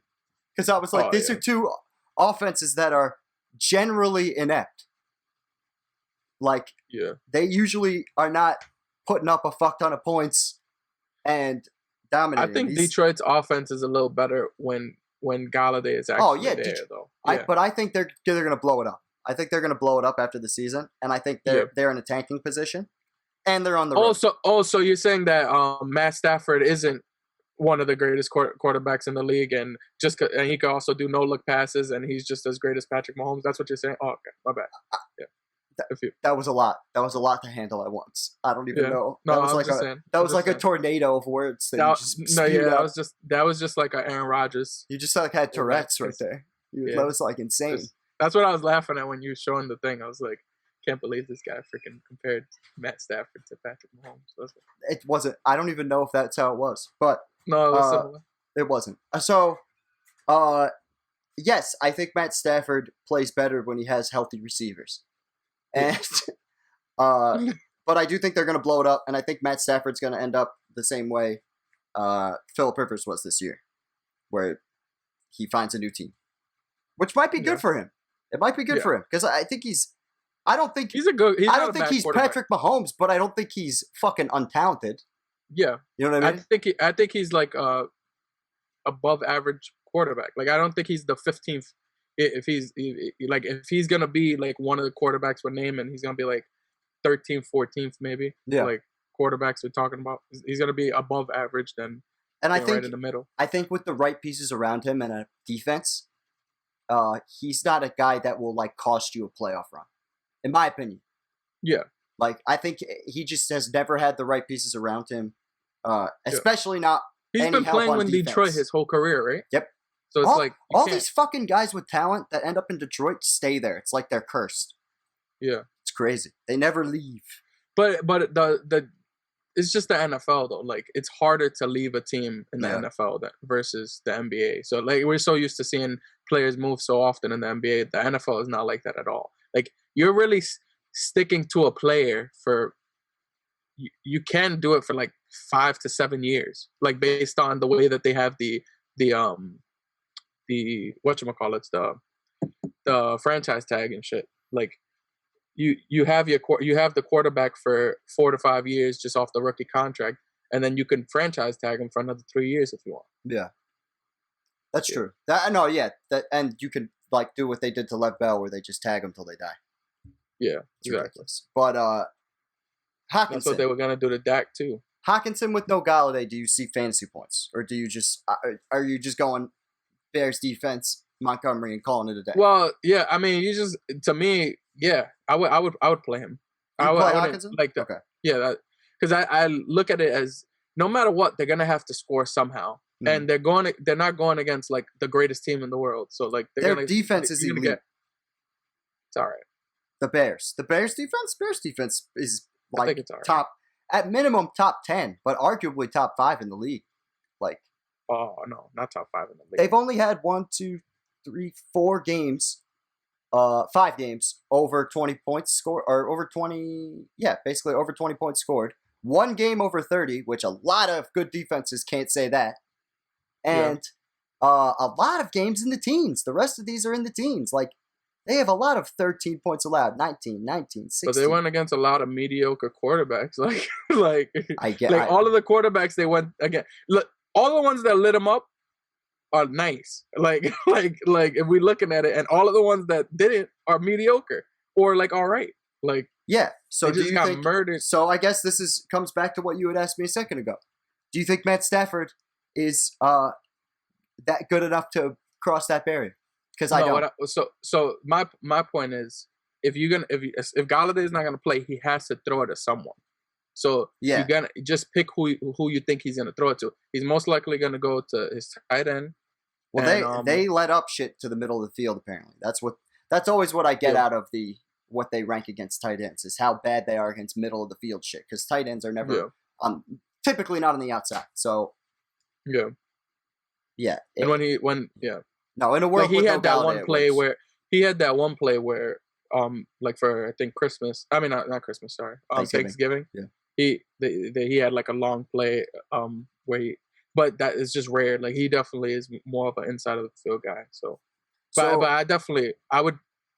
I would if you're gonna look for points at a tight end position, I think he'll be the one. He'll be one of the guys that I look at. Here was something that I totally forgot about until just this second. If you're under the impression that Dario's under that the Bears defense isn't good and they can be scored on, and Matt Stafford can get it done, Mohamed Sanu did damage. Yo, your assumptions is crazy to me. I'm like, he has to throw to someone. And then you say, the Bears defense could be. When did I say that? I'm just saying. I never said that. You said Bears defense could be scored on. They're not. You said they're top 5. They're not a good defense. That's what you said. You said they're a really good defense. I said they're all right. Like to me, all right is when you go against bad teams, you do your job, which is fine. Oh, that's better than all right to me. Usually, like the Giants, for example, they're not as good as the Bears by a mile, but their defense does that. They do their job against bad teams and get smoked by good teams. But I would say the Bears defense way better than the Giants. That's kind of my point. But maybe if you looked at it, you disagree with me. Like that's all I'm saying. And it's a mix of the quarterback situation too. Like that's what makes it hard on them, because that team, if you gave them a really good quarterback, like that team would be elite because the Bears, because the defense would be because the what if they get Matt Stafford? That would be much better, like so much better, because as long as it doesn't put the ball in harm's way, I think it would be. No, he'll have Allen Robinson, who's good, Mooney, who I love. Like, I think it'd be good. I think it would work out good. Yeah. And that'll probably make Montgomery much better, because if you're playing for the run, then it makes it so much harder for the running back. But if you have a good quarterback in there that could actually throw the ball, it'll. Yeah. But anybody else you like other than that? Like I like Sanu as a cheap play. I actually still stand behind that, because even though it was against Houston last week, he came right in and got meaningful targets. Yeah. And I think with full practice, he's just going to get more and more involved, and he's only $3K. I don't understand. Yeah. He should be switched. If you're just trying to plop him into a lineup or something. Yeah. I would have expected him at a higher price point. So that's the only reason I'm putting him in. But the Bears is fucking tough. I'm playing – the main guys that I'll be playing here are the Bears defense and maybe Montgomery. And then if you want to play – if you really want to get creative and you want to be different, you can roll the dice with Mitch Trubisky this week. It's going to be hard, and I'm not saying do it. I'm not saying you should do it like in a cash game. Like if you're doing a double up, you should not do that. But if you're trying to win a GPP, the Detroit defense is not good. Yeah. And everybody's going to play Montgomery. And if everybody plays Montgomery, I think the pivot is obviously to play the passing game. So yeah. If I didn't say it, I would be remiss. But that's about it. Go Bears, by the way. Yeah. Go Bears. Go Bears. Go Bears defense. Khalil Mack, fire. Proud graduate of Buffalo, New York. Let's go. That's all I got to say. All right. Minnesota Vikings hosting the Jacksonville Jaguars. Over under, what you guessing? Oh man, this is another game where like I don't know what Vegas thinks. Like it's two bad or below average defenses, but one offense is being led by a backup quarterback and the other is being led by Kirk Cousins, which is like a backup quarterback on steroids. So I'll say 48. A backup quarterback that knows his business. My man Kirk Cousins be making money, bro. That's what you got. You got to respect it, though. That's all that matters. Yeah. I'll say. The stack on this game, 100%. No, but hold on, because I want to get through the. I didn't even get through. Oh yeah, the over-under. I didn't get through your fucking segment. All right. Let me see. The only thing I'm good for in this. This whole shit. And to say stupid ass takes that Russell doesn't like. Over under is 48, and I'll say Minnesota by 3. 48, Minnesota by 3. Wow. So it's 51. Over under is 51. And okay, Minnesota so see? By 10. Wow. That's why I said wow. So they think it's time for Dalvin Cook explosion. That's what they think. Smash City. Yeah. Smash City. It's time for Dalvin to cook up in the lab. Some fire. So this is my prediction for this game. Yeah. Right? And I apologize to you for this, but this is what I honestly believe. Dalvin Cook is going to go wild, and in the third quarter, he's going to get injured. Wow, that hurts my feelings. Yeah. That's my prediction for that. And then But you could also my stack for this game will be Kirk Cousins and you play the 2 receivers. So you're doing what I said about the You're doing what I said about Mitch Trubisky with Kirk Cousins. Always a good route to go. And my philosophy there is Dalvin Cook was limited all week, and I think they don't need him to win this game. So I think might as well try to give him less snaps and let your quarterback that you fucking paid so much money for win you a game that's fairly easy to win. That's my thought process there. If they want to be smart, but if they want to let Dalvin cook, you like that? If you let Dalvin cook, yeah. I'm also here for some stupid ass jokes too. Then they could do that, and then he's gonna get injured in the third quarter. Or you could just be smart and let your quarterback do what he has to do. I mean, you can pick which one. But for whatever it's worth, man. I don't know if DraftKings agrees with you, but they have Dalvin Cook's backup at almost 7,000 this week. So they may agree with you in the sense that they think they're going to be up. Because there's no fucking justification to this price point for Alexander Madison, who got a grand total of 5 total touches in the last 3 games. Yeah. I don't understand why he's 7,000 unless. But he was 6,000 for. That's what I'm saying. This doesn't make any sense. I'm not saying that makes sense either, but this makes less sense. Yeah, they're predicting the Dalvin Cook pain at some point. Yeah, I'm pretty sure that's what it is. Or their Dalvin Cook rest, one or the other. Yeah. So there might be some method to your madness there, and I don't hate it. But if you're gonna do that, you have to promise me that you're going to bring it back with James Robinson. Mr. Violence. I love this guy. I don't know why I just called him Mr. Violence. No one calls him that. It's not a thing. I just call it that. But he is. He's fucking awesome. ever since they stopped trying to win games, they were just like, yo, James Robinson, here's 25 touches a game. Have fun. Yeah. Try to get in the end zone, rack up as much yards as you want, make fantasy owners proud.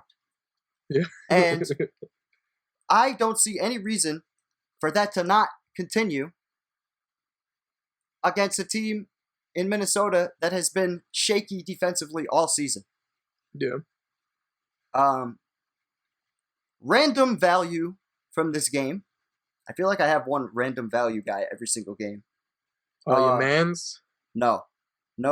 This is somebody I haven't talked about on the show, but somebody I've just learned about. Oh, okay. I thought you were gonna go Eifler. Colin Johnson. Last week, he had 8 targets, 4 for 96 and a touchdown, almost 20 points at minimum salary. The reason that happened is because DJ Shark and Chris Connolly both did not play. Now, DJ Shark is playing. But, as I said, Jacksonville is not trying to win. So, I could see a universe where they give the rookie, because he is a rookie, they give him more looks, and he takes it over a guy like Laviska Shenault, who didn't receive nearly as many targets last game in the same situation. Is our man Luton in again? No. It's Mike Glennon. Who? Wow. Did he get I 2 really touchdowns? like Luton. Did he get 2 touchdowns in the last game? Let's see. Luton Yes, fire. Mike Glennon. This was the first time ever that he scored 2 passing touchdowns in a game in his whole career. I don't even know who that is. So Exactly. cool. Career backup. Yeah. I don't know. I just think they might give more opportunities to people who they may not have been giving them to. You're just originally. trying to figure shit out for the next season, pretty much. That's what I'm saying. So I could see give people universe experience where they give people opportunities. But yeah, I like this. I like this as like a base stack for your primary. You know what I mean? Yeah. Dalvin Cook. I know you were just talking about him. Dalvin Cook is the person I am most afraid of owning in season-long fantasy. Yeah.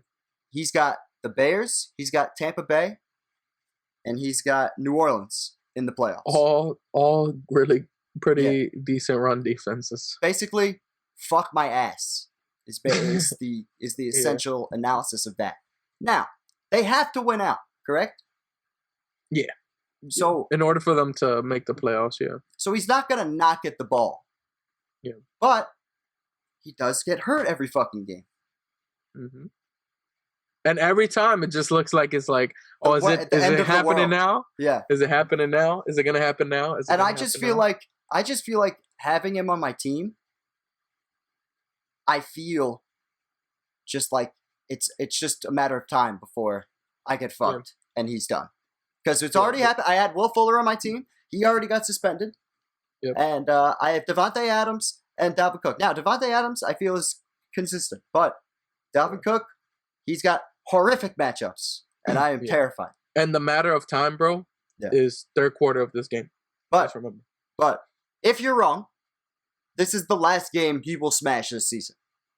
In my opinion. This is his last chance to get one of these 40, 50-point games. Because of Jacksonville. And they're at home. Yeah. So this is his last chance to do that. Because of the matchups going forward, I think he will not have the opportunity to do so. And this is the last week I would recommend playing Dalvin Cook at 9,500. And the only thing that really scares... Yeah, that. And then also for season long. The only thing that really scares you is if you look at the teams he's going against. Mm-hmm. The teams that he smashes are really bad teams. Or really bad run defenses. The teams that are actually, that are actually known as good defenses, like Indiana. Yeah. You got New Orleans, Tampa Bay, the Chicago. All of his teams he's seeing in the playoffs. Yeah, it's gonna be. Yeah. So I think he's not gonna get you he'll probably give you your 15 probably, but he's not gonna give you a 25, 30, 40. But to your point, this is the last matchup where he's gonna get one of those bad defenses. So yeah, I'm recommending to play him. You could play him. I'll be trying to put him and Derrick Henry in the same lineup because I don't think a lot of people are going to do that. I really don't. All right. Cincinnati at Miami. This is a matchup I'm actually really excited to talk about. I'm super excited to talk about. Let's do over-unders first before I get into this. Oh, yep. We got... What are you guessing? What are you thinking? I'll say Miami by 10 to do for the spread, and I'll say I can't even see either, so I'm gonna guess too. But you go first. I'll say I don't know what the hell I just did. Bengals. Oh man, I'll say like 44. I can't imagine it being high. I can't. Over. Okay, so I'm going Miami.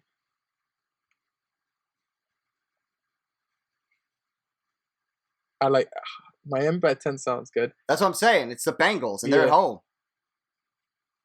And I can see a lot of people betting them down. I feel like the line, if the line started, it was probably starting with Miami by 10, and most people bet on that. So, and it's already towards the end of the week, so I'm gonna go Miami 11.5, right? Ooh, okay. And then I'm going, since it's the Bengals with Miami, I'm going over under 44.5. All right. Okay. All right. Let me find the shit now. I feel like you did 44.5 just to troll me. What did you pick again? 44. You did? Oh, I'm sorry. I swear to God, I didn't. Are you serious? Look at my track record. You have every right to do that. All right. So that's hilarious. So it's Miami 10.5. See? and then over under was 42.5. Okay, good. I will be betting the over. If I was going to gamble, I would bet the over, and here's why. Tua doesn't look like he's going to be playing again. And if Tua doesn't play, it's Magic season at home against one of the worst defenses in the league and another team that's not trying to win. Yeah. So I love Fitzmagic this week if Tua doesn't play. Whoever the quarterback is, Myles Gaskin is coming off IR. No one's going to be on him. He's still on IR. He's definitely going to be one of those come off IR Saturday night type situations. That happens. Okay. He was awesome for them before he got before he was put on IR. Yeah. And I think here you go. So Brian Flores said there's a chance Gaskin could be activated off IR Saturday. If that happens, he is getting at least a touchdown and doing something in the passing game because he got basically 5 targets a game. Yeah. It's the Bengals. I love this. This is the type of shit I live for in DFS. I live for these plays.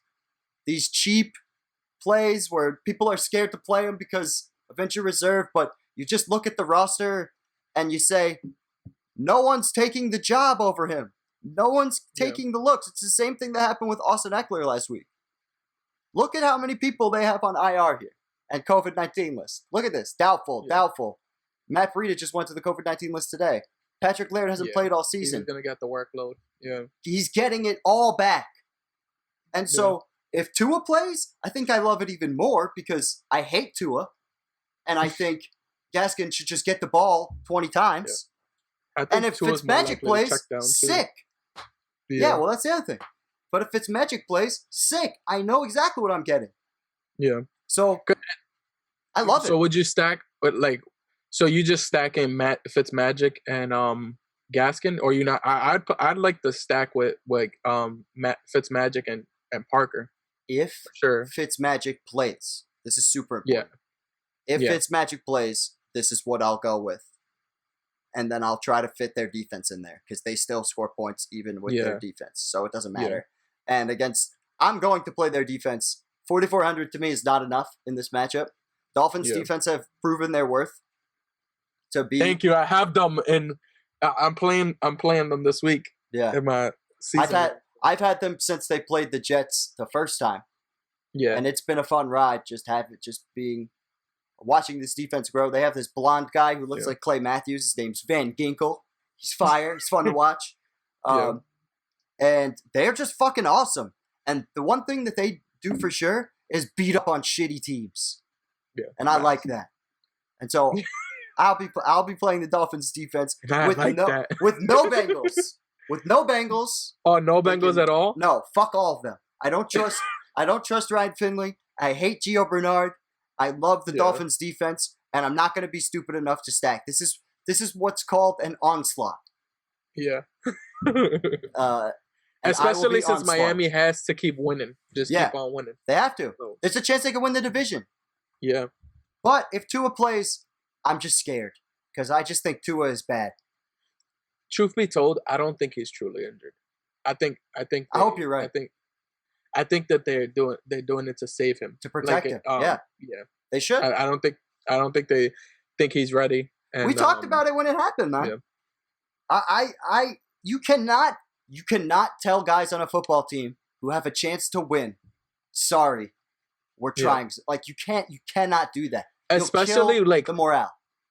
Like if you watch that game that he got subbed out, like he didn't even look injured. No, he didn't look like he was injured, and he just played ass the first half, and they just brought in Fitzpatrick, and then they made it seem like it was an injury. Yeah.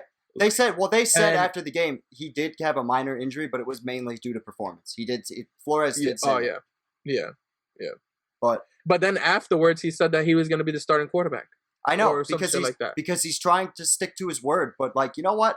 Fuck sticking to your word. You got football games to win. Yeah, and Fitzpatrick is just a better quarterback right now. Right now, yes. And the football team rallies behind him. Yeah. In a different way than they do around Tua. And I just don't.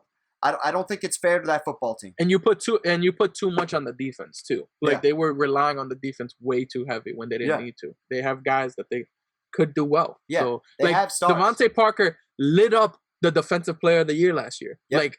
He's that kind of player. So if you have players like that, you got to give them opportunities. Look at what he does with Tua. This is what he does with Tua. Yeah. This is what he does with Fitzmagic. Exactly. It's just a different world. And they need to win football games, and so that's the stack I would go with for that. All right, let's move on. I have literally no one to talk about in Cincinnati. I have nobody. I'm not happy with anybody on that team. What's the next game? Is the Giants and the all right? So I have them up. Oh, let's go. 4 games in the afternoon window. My dick is hard. Let's get it. Let's get it. Yeah, last week it felt like you were watching. I was happy because I was watching Kansas City, but it felt like there was nothing on really because it was like what 2 games on 2-3 games. Yeah. It wasn't really that much at all. But what do you got for the over under? Giants at Seattle. Yeah, we have a lot. Oh, my bad. Yeah, we have a lot to talk about here. I'm really interested. Another game that I have a lot of interest in because I don't know how it's going to go. I'll say Seattle by 10.5, and I'll say the over under is 46.5. Okay. I hope I'm right. I feel confident about that. Seattle by 10.5. I just you want to know what? It's good. I know it's good. Going forward, I'm gonna just write them down. So then you won't. What you're saying doesn't influence me because I'm thinking I like that. I like both of the things. I'm going with you. Like we're both going together. That's what. Hey, listen, I have my fucking half point off every time, so we're gonna be close. And it's all good. You're alive. I am. That's good. Wow. It's Seattle by 11, and it's over under 47.5. That's fucking bullshit. Yeah. See, I hate this. This is the way my life works. I have to consciously think about whatever I think. No, it's going to be a half point off of what I think every single time. Yeah. Every single time. And if for another good betting thing. Yeah. Go with the Giants on the You think they're gonna cover? Yeah. Out of Colt you want to know McCoy. what was such bullshit? Okay. So last week, freaking Eagles were pretty much the same spread, right? Mm-hmm. And then they get a fucking Hail Mary and a field goal or some shit. Yeah, and Richard Rodgers touchdown. Yeah, it was bullshit. It was such bull. So that's the only reason I'm going. And plus, the Giants' defense is just so much better than the Eagles' defense, and I think it's gonna actually give. It could give that's an Russell interesting Wilson take. a little bit. That's a take I have not heard yet. You don't think the Giants defense is going to give them trouble? Oh, I'm not saying give him more trouble than the Eagles' defense did. Is more my point. Yeah. So we just talked about a team that put too much pressure on their defense, right? Yeah. They're not playing the Bengals here. Yeah. Where they could get away with that to an extent, and they won the game here. Yeah. This is, oh man, I love Seattle's defense here. I love Russell Wilson. I just expect if you don't want to play Russell Wilson, if you think that that's going to be the case, then I feel like Chris Carson is in the smash spot this week. And I think he's super low on. What the fuck are you doing? There's a fly. There's like a little mini fly around. I'm just trying to slap it while you're doing your thing. I was like, what are you doing? You think Chris Carson's going to be low owned? Yes, I do. Oh. 6,300 against the Giants. I do. And because look at what he did last week. Really not a lot of volume. But got his fantasy production to an okay point. If he doubles his attempts, gets like 16 attempts, which is what he was getting when he was healthy. Yeah. And continues to receive the ball.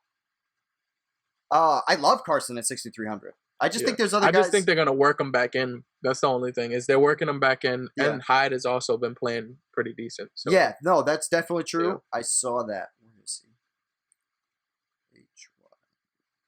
I saw that. He's also questionable heading into the contest, though. So I think they might actually take it easy with him. In which case, like he got 15 attempts. You see, so I think Carson's gonna. I think this is gonna flip flop. I think this is gonna flip flop because look, especially if he's injured with the toe. Yeah, but look, when Carson was healthy, Hyde was in Carson's spot. Same stats we just saw out of Carson, right? Yeah, similar. So I think they just flip spots. I think Carson starts taking the attempts back, and I think the only reason I get worried about stuff like that is because since they're getting closer and closer to the playoffs, you want those running backs to be as fresh as possible. So and especially Carson, you're gonna want Carson to be the freshest out of the two. Yeah. You know what I mean? Like, so that's the only reason I think that's splitting carries right now is the best. But if Hyde is injured, then it makes sense for Carson to be the get the most snaps right now. And here's the other thing, especially on that exact point of keeping guys healthy, you have asked Russell Wilson to carry you all fucking season, right? And you can tell in the last few weeks, especially in this last month, that he's started to, I don't want to say break down, but just like do what anybody's done. It's fucking hard to do this all year. You know what I mean? Like, I think they switched.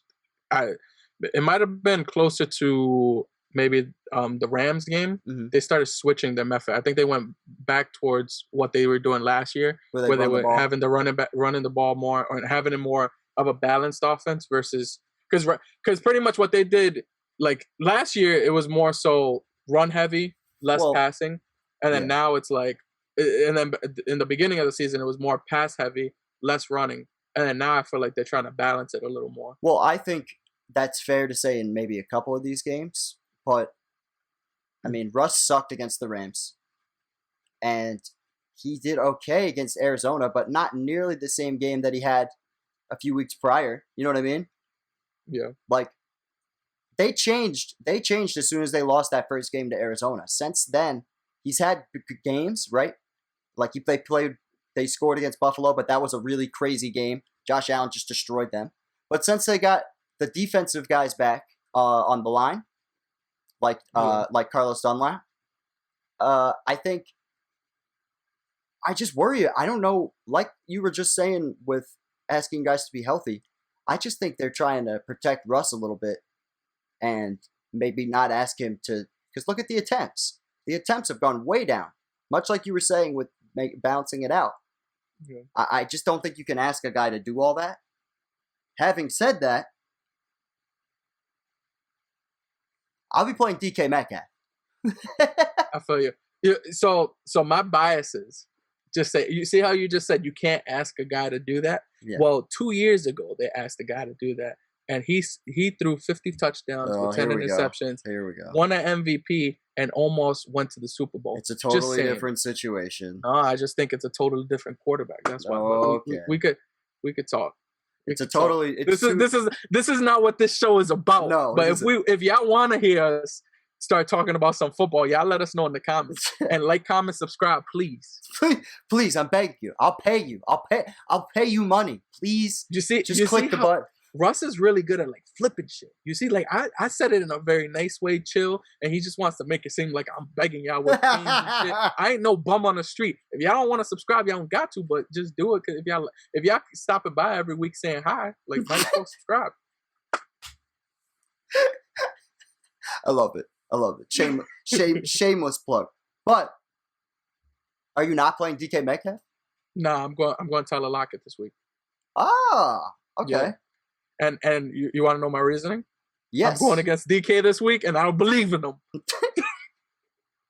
Straight up biased, but I just think that there are two good receivers on that team, and it's not one of those cases where you're just gonna always give it to the one guy. Like I think it's gonna be it'll be a more balanced approach, or you're gonna see one of them go. I think he shares the ball enough to where you can't just assume Metcalf is gonna go crazy every single week. But Metcalf has been pretty consistent this year. Who is Bradbury going to be on for the Giants? I don't know. If you think the answer is Lockett, or if you think the answer is Metcalf, then I love the Lockett call. Because those, all season, those have been the Lockett destruction games. Yeah. Are the games where... I think people look at Metcalf as the wide receiver one. Okay, so then I think your Lockett call is pretty warranted. Yeah. I think Lockett is better as being the second guy, and I think that makes him way more dangerous than him being having to be the main guy. So if you were gonna say, that's me personally, though, you go like this. Do you like? Oh, you know what? Hold that thought. I wanted to look at this because we have the running back stats up, and I wanted to look at Seattle against the run since. Let's say, I feel like they've been pretty decent against them. Let's say since week 10 they had all their guys, right? At that point? I think so. I know the defense completely flip-flopped after, because they went from one of the worst defenses in NFL history to now like being a top especially defense. Against the pass. But this is against the run. Against the run, they allow about 25 points from fantasy 25 fantasy points a game, excuse me. Yeah. Averaging over a touchdown allowed since week 9. And hold on. Oh, here we go. Seahawks. Yeah, 1.2 touchdowns allowed, 47 yards a game.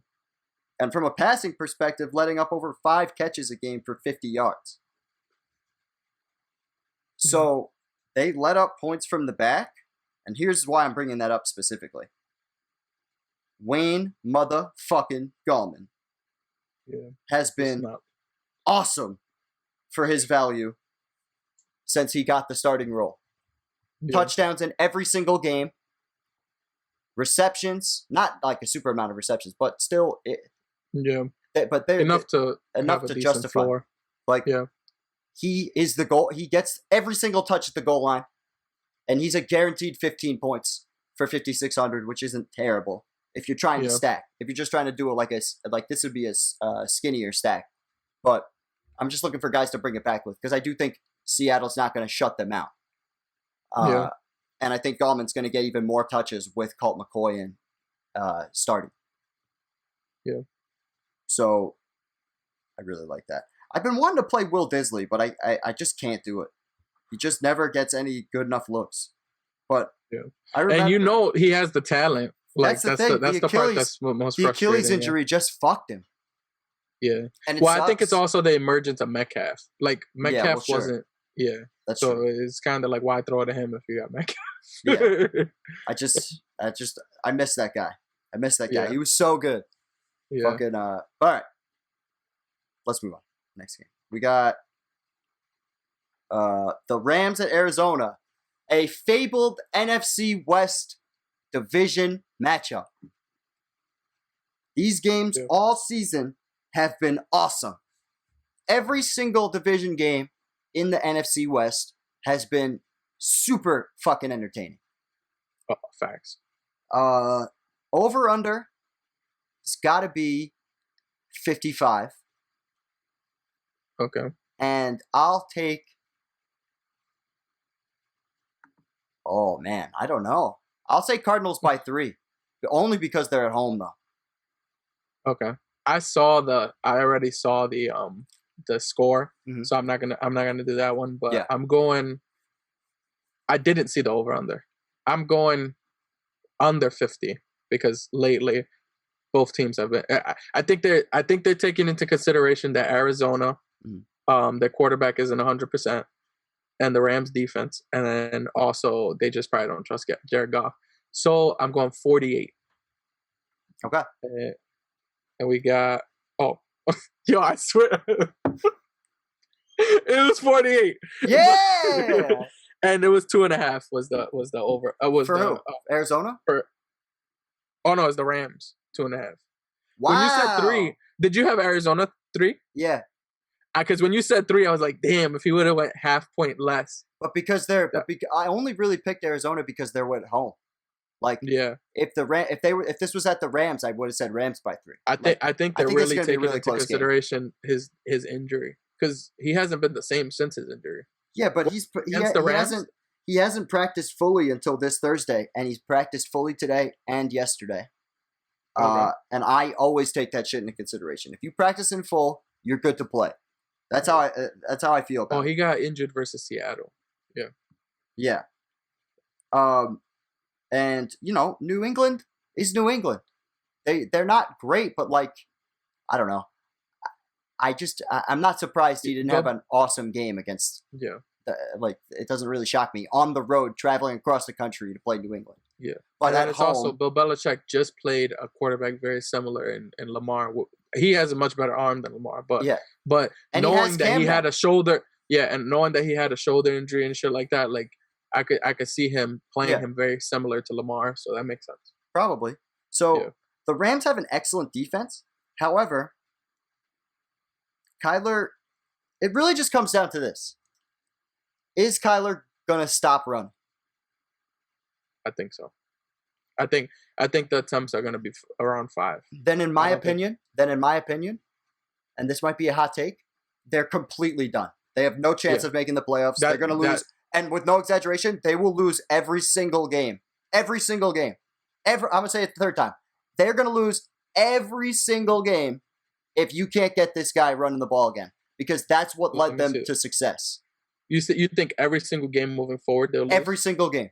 Every single one. Because they cannot win if he does not run the football. That period.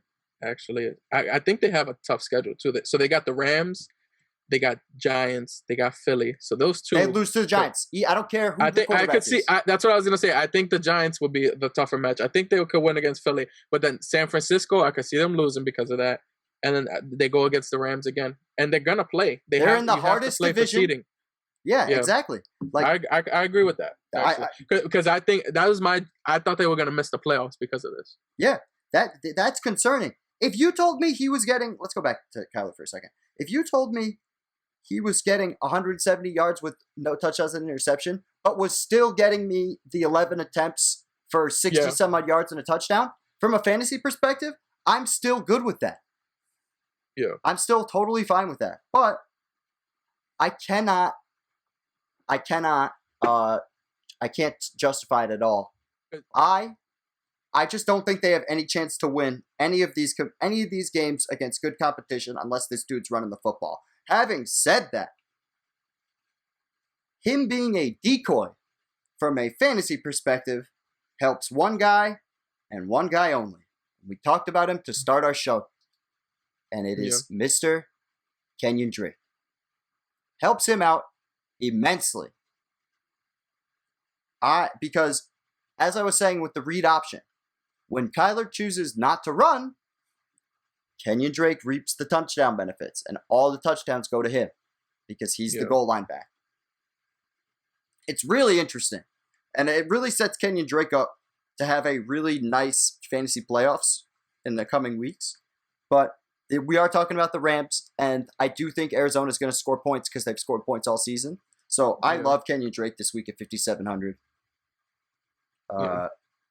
And you could bring it back with the pass catchers, Yeah.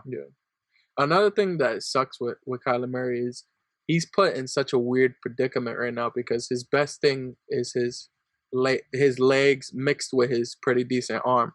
But now we're having the arm injury. You don't have the arm anymore, and then they're trying to limit you where you're what you're really great at. Yeah, so it just makes you one-dimensional in a way that you can't really be great at because you have an injury. You know what I mean? So it just it just puts him in a really shitty situation. Do you like Jared Goff this week versus Arizona? Yeah, if I was gonna do a stack, it would be more towards the Rams than the Cardinals for me. I'd probably do a bring back with Drake or something like that. But so I'd probably do Goff. It looks like Cup. That. Yeah, something like that. Yeah, something pretty. That I don't actually hate that at all. I really don't. You might be able to even hit the stack with if you just want to do a full stack on the whole game. Yeah. You could do one of their running backs. But I don't know which one. Probably Henderson. I'd probably go Henderson. All of Goff's best games have come on the road. He's got very few games where he has sucked. Miami sticks out specifically, where he played really bad on the road. But all of his better games have come on the road. So that's another. It's just little things like that end up adding up. But I'm serious about the Kyler thing. Like that scares the piss out of me. Yeah. Like it's so unfortunate too because he was in MVP completely talks true. And everything. Yeah. And it's like he's young. I mean, it's not like it fucks up his career or anything, but it just sucks for his season. Yeah, I agree. And as we've seen with Lamar Jackson, it doesn't stay. When you catch lightning in a bottle, you have to fucking run with it. No pun intended. Yeah. But and I think Rams defense is a possibility. They've been dominant all season long. And I don't think people are going to be on them, mainly because they're going against Arizona. Yep. But if you look at that defense hasn't given up more than 30 really at all this year, really. Only against. You know what I wanted to ask you on this exact thing? Because it's similar. It's related to this. You taking the over with Arizona just on principle as usual? No. Or does it change now? I think this is gonna be more like 17-24 game, something like that. Mm-hmm. Like that's how I think Rams 7-24 to Arizona 17. The Rams' general scores for the most part have been that way. But if Kyler is healthy, he's healthy and good, this is a shootout, and you should be stacking this game. Like the full game stack. I don't know how much money you're gonna have left over, but I just love the idea of stacking this game like this. Goff, bringing it with Kupp and Woods, and then Hopkins, and then Drake. That would be how I would do it. And it looks like this. And you have 4,600 per player. It's very doable to do secondary stacks and whatnot around this. I love this game. I just think these games have been nothing but exciting. You think it's going to be a shootout? I just think both teams are scoring 20 points, and I think they're scoring them from their best players, period, because of how high stakes the division matchup is, specifically. Yeah. Saying 20 is fine. I would definitely not expect them to be going over 30, though. I think it being towards the end of the season, they're really trying to make playoff runs. I think the teams are playing so much harder, and the game plan. They've seen already enough tape on each other this year to make it be I think a lower scoring game versus a way higher scoring game. To me, the only guy in Jalen Ramsey's career to put up regular, normal numbers for them against him is DeAndre Hopkins. DeAndre Hopkins and Jalen Ramsey were in the AFC South together when Ramsey was on the Jaguars and Hopkins was on the Texans. And Hopkins, I always was scared of playing him against Ramsey. But Hopkins would always catch 6 to 7 balls and get a touchdown on Ramsey every time. So I don't feel I'm not worried at all playing Hopkins against Ramsey. I know. So is I the just nuke. saw stats on those two this morning, but I didn't see fantasy. So I don't know what he did fantasy wise, but I know there was one game DeAndre lit him up, and then the other game Ramsey played him really well. So I think it's like one of those 50-50 things. What are we doing? You can check it. Yeah, we can find this out together. So Ramsey came in the league. I think it was 2017 because that was when they had that really good defense. But look, touchdowns, both games that season. This is the 2017 years right here. They lost, obviously, but touchdowns in both games. There's another one, 50 yards and a touchdown. I think that I see what they did. 8 for 48 and a touchdown. I think the games that they were showing was the what is that 2018 when he went off for 147 yards or some shit like that. Yep, and then the other game. So that makes sense. Yeah, I didn't see that he scored a touchdown in that game. Yeah, but that salvaged the game. Yeah, so because he got 14 points there where he would have. I don't think people are going to play him because of the Ramsey effect, and I don't think people should. Here's the thing: I don't know if he's going to get 20 points, but I guarantee 15. Yeah. I guarantee 15 at minimum. And from in a stack situation, he's the guy. I wouldn't play him over like Kirk, or I would play him. The only thing is if you're saying 15 over 20, I wouldn't even play him. Okay. My whole thing is you're paying 7,800. Yeah, that's what I mean. Like you could get someone way better for lesser price. I think if you only want 15 points, you know what I mean. Yeah, you could get AJ Lockett. We talked about Adam Thielen against Jacksonville. Yeah. And I like AJ Brown this week, not only because he's on my team, but I follow him on Twitter, and he said, "I'm here to help you." And I think he's talking to us fantasy owners. So I don't know if we get into Tennessee or we already went through Tennessee. I was about to say we already did that one. Yeah, so just remember that too, my man AJ with the AK, with the late case, flake case, now he Ray case, now he's Ray case. Moving on. So we have the Philadelphia Eagles traveling to Lambeau Field to play the Green Bay Packers. So this is at Lambeau. Okay. Yes. All right. What you got for the over under and the over? I don't even have it up yet, so I don't want to feel like I'm of 48, and the Packers will be winning this game by a touchdown. And I'm talking like this because this is how the old NFL film guy used to talk. Okay. I like that. And I'm done now. I'm going. We got Aaron Rodgers. He just lit up Chicago. Gave him a nice 35, right? Some shit like that. I'm going to go, and I don't think Carson Wentz is going to score that many points. I don't think they're going to think that either. I like you. What did you say? 47 and a half? Yes. That sounds good. I like that. I'm sticking. I'm staying with you there. And then you said by Green Bay by a touchdown. I'm going Green Bay by 8.5. That's my. Ooh, 8.5. I haven't heard that one yet. So it was. That's hilarious. So it's 48.5 for the over under. And then Green Bay by 8.5. Wow, what the fuck? Insane. I swear to God, my phone. I wish because I don't like this because like I have to write it down beforehand. I'm gonna write it down beforehand next week to make sure that. But I swear to you, my phone was freaking locked and everything. I think about how Vegas is thinking about it. You know what I mean? Like, oh, he just lit up a really good defense, so you're gonna expect Aaron Rodgers to do a lot, but you expect the Philly to do shit. So you gotta like balance it out somehow. And then I know the half points matter, so I'm just putting half point with every single score and just pray. I'm like, oh, dude. But Aaron Rodgers has been on a fucking warpath this season. Yeah, maybe the best season of his career. If not for Patrick Mahomes, he would be winning MVP discussions, I think, at this point. Yeah. He's right there, though. It's him and Pat Mahomes, right? Yeah. Yeah. So, love him, obviously. And if you love Aaron Rodgers, and he's 6,800, which doesn't even make sense against Philadelphia. Yeah. Super underpriced. You have to play. You just stack him with Devontae Adams, and you move on. And Tunyon. You really like... So, Tunyon's been hot the last couple weeks. And he's cheap. I Tunyons I of like, Funyuns. yeah. Uh, He's been doing too good to not, especially for 3,700. Like you get a stack. If he gets a touchdown or whatever he does with Aaron Rodgers, you're gonna get something out of it. yeah. And then you could it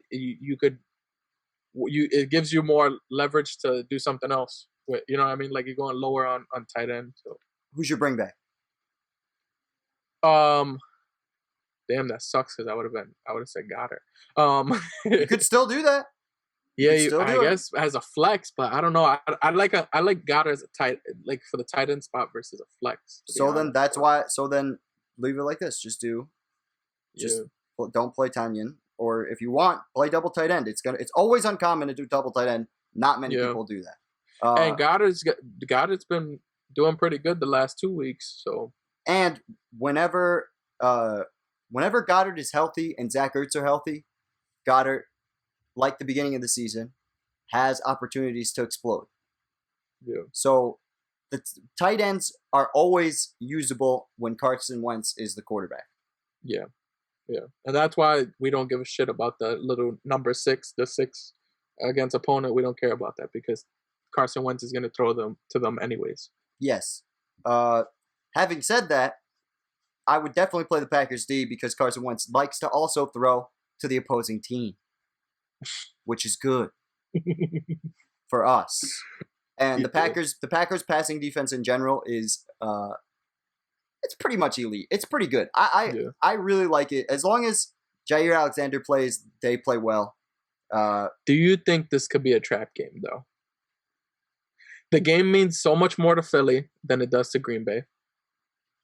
I think Green Bay pretty much secured their spot in the division, but they still gonna be fighting for that number 1 spot. So, it could be a trap game though. So if you think that, then this is the way to go with the stack and play Miles Sanders because that's how they get trapped. Is they allow a fuck ton of rush yards like to Dalvin Cook. Yeah. So that would be what I would do. Yeah, that might be. Yeah. Rodgers, Sanders, Adams, Goddard as the game stack. That's probably a majority of the points in that and the touches. Game. Yeah. That's a good call. I think you're right to say it's a trap game, but even if it is a trap game, like we just said, they'll have to throw to get back into it. So yeah, it's just like Rodgers outside of Tampa Bay has destroyed everyone. Like, it's just hard to believe. He had a rough game against Indy too. But, I mean, 311, 3 touchdowns, 1 interception. Yeah, in terms of points. But even let's take the points away. He had 311 passing yards, 3 touchdowns, only 1 pick. Like, not terrible. And it was 31-34. Yeah. Like, it's just that is the only reason. It's like when you, and I'm talking from not fantasy perspective. He obviously did good. But I'm talking about when you talk about like what he did at the end of the game. Yeah, he fumbled. He fumbled in that game and the interception. He's the kind of guy that you don't expect him to make little those mistakes. So that's just like when you hold those quarterbacks to that standard, that's when you say I agree with. I understand what you mean now. But we are almost done. Last game. We have Justin Herbert's sexy ass hosting Bill Belichick's sexy ass against the New England Patriots. Chargers take on the Patriots. Patriots traveling across the country, even though it's the other way around. It's still, and you know what? You're going to New England from New England to LA, so it's probably like you probably just feel better in general. Yeah. No offense, New England, but your weather blows. I love the Chargers, and I just like this game in general. Okay. Who do you like the most here? I'll let you start.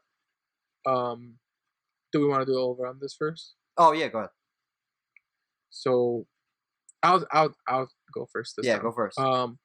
Over on this game, I'm going 47.5. Okay. And then I'm going with what I would naturally think, but I'm pretty sure because I looked at these lines like earlier in the week and I found this surprising. But what I would naturally think is New England by 3. Okay. All right. That's interesting that you would think that. I will say Chargers by a touchdown. And I'll say the over-under's probably 48.5. What did you say? Over-under. Same thing? 47. Yeah, I'll say 48.5. So they got Chargers by 2. And they got 46.5 for the over-under. Oh, so we were both off on there. Yeah, I before Chargers earlier. By 2. Wow. I was really surprised at this, but I think it's because of Cam's injury. It was actually Chargers by a half point. That and I knew that because I saw my thing and I was like, I'm going with what I would naturally have thought that game would be. I just think it's so funny. You've had to talk me into the Patriots getting blown out a bunch of times when I didn't think it was going to happen. And now I finally think the Patriots are getting blown out, and you think that the Patriots should win. Well, it's for okay. Let me list my reasons. There's always methods. There's always method to my madness. Yeah. So my main thing is Bill Belichick against rookies. He has a phenomenal record against them. Yeah, that's just the truth. Yeah. My next thing is I just think that they're gonna play the game. They're gonna play a nice, clean game against a team that is ass. Like, so it's just gonna. I just think they're gonna run the ball. Offense is not ass though. I just think that Bill Belichick will throw things at this kid that he's not gonna know how to go against. I don't know. I was listening to Tony Romo talk about Justin Herbert in an interview. Yeah. And he was like, he makes throws that guys. He makes the upper echelon throws like that the Rodgers, the Mahomes, the guys like that make, and he's already a rookie, or he's only a rookie rather. So like, I'm interested to see, and he's at home, and he's finally got his safety valve in Austin Eckler back.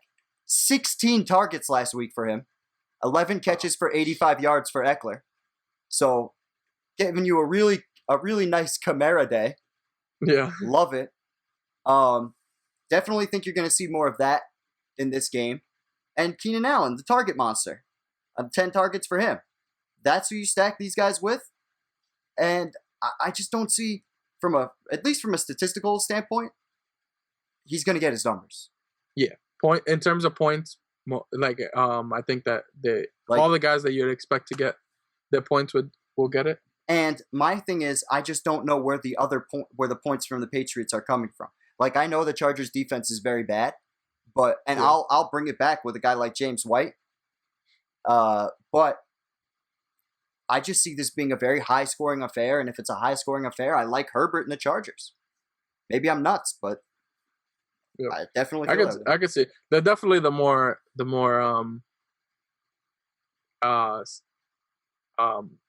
they have more splash to their offense, so I could definitely see that. I think the game plan is going to be run the shit out of the ball like they've been doing. Yeah, and I think Bill Belichick will do Bill Belichick shit. I think like right now he has his main guy back in Gilmore, because Gilmore was gone for most of the season. Right. He's had him for a few weeks now though. Yeah. Yeah. And I mean, they've been playing way better. If you look at the defense, the defense has been playing much better. I'll pull that up. And I think they have a chance at least making a run. So I think they're gonna just try to. And I just don't see a 2-9 team beating the Patriots right now. I just don't think. Look, they kept every team. Yeah. What? If this game gets to a situation where it was like this with Houston, right? Yeah. Where they have to score above 20 points, I really just don't think they're capable of it against a good team. Or I guess they're not a good team. I guess the Chargers are not a good team, but what they can do is put up more points than you. And I just don't. If you make Cam Newton stand back there and throw it this season, it hasn't happened. Like, he's played awful when you ask him to do that. Even against bad defenses. The only one that stands out is fucking Houston, And Houston, let's everyone play fucking bad against or good against them. You know what I mean? So, man, if you're telling me that they have to put up points, I expect Cam to put up some interceptions, no matter how bad the defense is. And that's what scares me about New England. But Belichick throwing different kind of defensive schemes at Herbert is warranted. And it might even be a low-scoring game because of that. And if that happens, then maybe the Patriots have a closer shot. But I'll take my chances with Justin Herbert here at home. If he lights them up, then that's like something to pay attention to, because Bill Belichick does really good against rookies. Like, this is just proven. He's lit up everybody this year. Pretty much everybody. Like, there's not a team here where he hasn't put up. What has he got? He's basically got 20 points in every single game from a fantasy standpoint. I think the Chargers finally got somebody that they can build around. And wait, time out. No, I'm not saying you think Justin Herbert's bad. I'm just saying. Yeah, and I also don't think he won't get his fantasy production. I just think they're not going to win the game. That's what I'm saying. I don't think they're going to win the game. I don't. From a fantasy perspective, I think he'll probably get his stuff. Yeah, no, I understand that, and that he might throw an interception or two. But I just think if from a fantasy perspective, I think everybody on the Chargers is going to get their looks. I can't see them losing because they haven't really when that's happened, unless it's been like an elite team. No, what are you talking about? They've been doing that, and it's happened. They only won 2 games this whole year. Yeah, but look at these scores. 34-20, or well, this was a game they won against the Jets, right? It was close. All these games are within a touchdown or 10 points, right? At 10 points at most. Every single game is within 10 points. Yeah, but they still lost. What I'm saying is that they're going to lose the game. I don't think. I'm sure he's probably going to put up his 20 points, 25 points, whatever. Like in terms of like the whole team scoring, but in terms of winning it, this game means way more to New England than it does to the Chargers. That's definitely true. And I also think he hasn't faced a coach like Bill Belichick yet, too. And Bill Belichick has, throughout his whole career, he's been known to give rookies issues. Will you be avoiding him if you had to play him in like a season long? Would you play him or let's play this game. No, I'm playing him. Would you play him or Deshaun Watson? I'm playing him over Deshaun Watson. Wow, okay. Would you play Herbert over your man's Taysom Hill? Oh, absolutely. Fuck Taysom Hill. What about? And it's not to mention that I think Taysom Hill is going to throw a pick or two. Who would you play the yards and all the other bullshit? Who would you play besides Herbert on this list?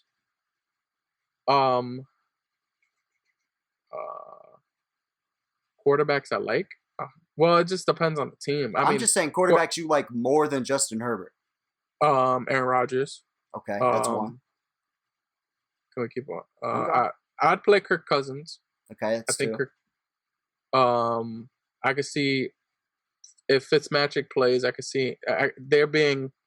I like Justin Herbert better than. So he's in the top 3. That's my point. That's my whole point. Is I just don't understand. I don't understand how he can do that, but then again, But he's done it all year long. I know, but it's not like he's been blown out. They've all been close games. That concept wouldn't make sense because he's done it all year long and he's still lost. They lost by 1. They lost by 6. They lost by 7. But they lost 9 games though. Yeah, but it's not like but it's not like the Jets where they're getting just fucked every week. Like what is a better team, the Chargers or New England? You're asking the wrong person. I think New England is a much better team. I don't at all. Isn't that terrible? I don't. I think the Chargers are so much better, and the numbers may not. It's only because of the prettiness of the offense. But prettiness. It's because at the end of the day, they put up lots of points. But that doesn't mean you're better. What matters is how you win. New England is gonna run the ball and is gonna play decent defense right now. Before, New England's defense was ass. I don't think decent defense is enough against this kid. I think that's where it is. I think that's what it comes down to. I just don't think it's going to be enough. They're on the road. They're not in New England. Like, Okay. it's We'll see. If they win, they win. I honestly don't give a shit, but I do think that New England's gonna win this game by 3. yeah, it will be by like 3, maybe by 1. Maybe. I just they're don't. gonna win the game. I just can't. This team is 2 guys. The Chargers are 2 guys away from being like a playoff team to me, especially like defensively. They have plenty of guys on the defensive end, even though they traded away some of their pieces. Like, I just think this team's very this close, and so to hear that they're 2-9 is like shocking to me.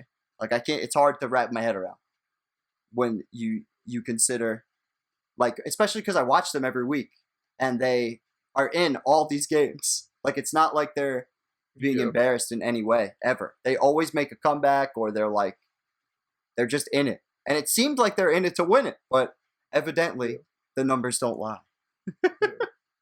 Well, I mean, it's just unfortunately they've lost a lot of, like, that's been the thing about them. Like, this team is better than their record. Like, a lot of people have said that, but it reminds me of you got a team that they don't care about the win as much as New England does, and New England has better defense, and I think the New England has one thing over them, and it's Bill Belichick. Bill Belichick is gonna make him make a mistake. Do you remember the Minnesota team, like Kevin Love's last Minnesota Timberwolves team? Do you remember that? Where they would get into these very similar situations. It was always close games, but they would lose every close game in the fourth quarter. There was some record that they got into, like, it was like over 50% of their games were decided by 3 points or less, and they lost so many of them. They lost so many of them, and that shit is just always so interesting to me. Like, teams that are better than their record, like you said, are perplexing. Yeah. But I like the regular pieces from that matchup on the Chargers, and if you want to bring it back with James White, I really like James White too. Let's build our lineup. What do you want to stat? What do you want the primary to be? What do you like the most?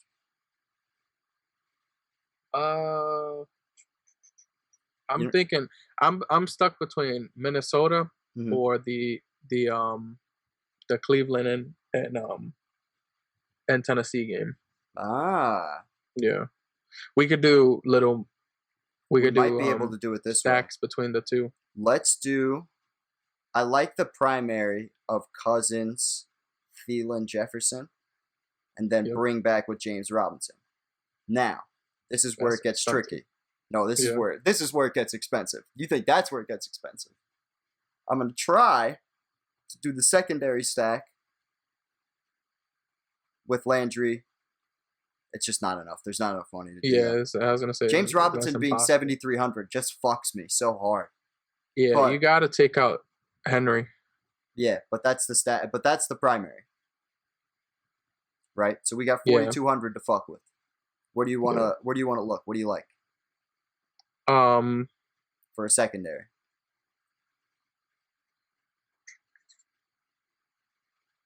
We could do. How much is Seattle's defense? Seahawks defense 3,300. We should in reality, we should go with Atlanta's, because Atlanta's about to get you a scoop and score or pick six or some shit. I promise. But what are you gonna stack it back with? It's gonna be on the face of Taysom gay ass Hill. But what are you bringing it back with? That's all my thing. I'll do it if you can correlate it. But who are you bringing back with? Oh, you can't. Yeah, you can't. No, thank I'm not gonna be able. Yeah, we're not doing that. Yeah, that's why I'm not. That's why I'm not doing that. Let's do. If you want to do something cheap, we can do Bears and Montgomery for the bring back, or for Oh yeah, that's true. A cheaper secondary stack. Yeah. Right. Bears and Montgomery is nice. We got 4,500 for 3 more guys.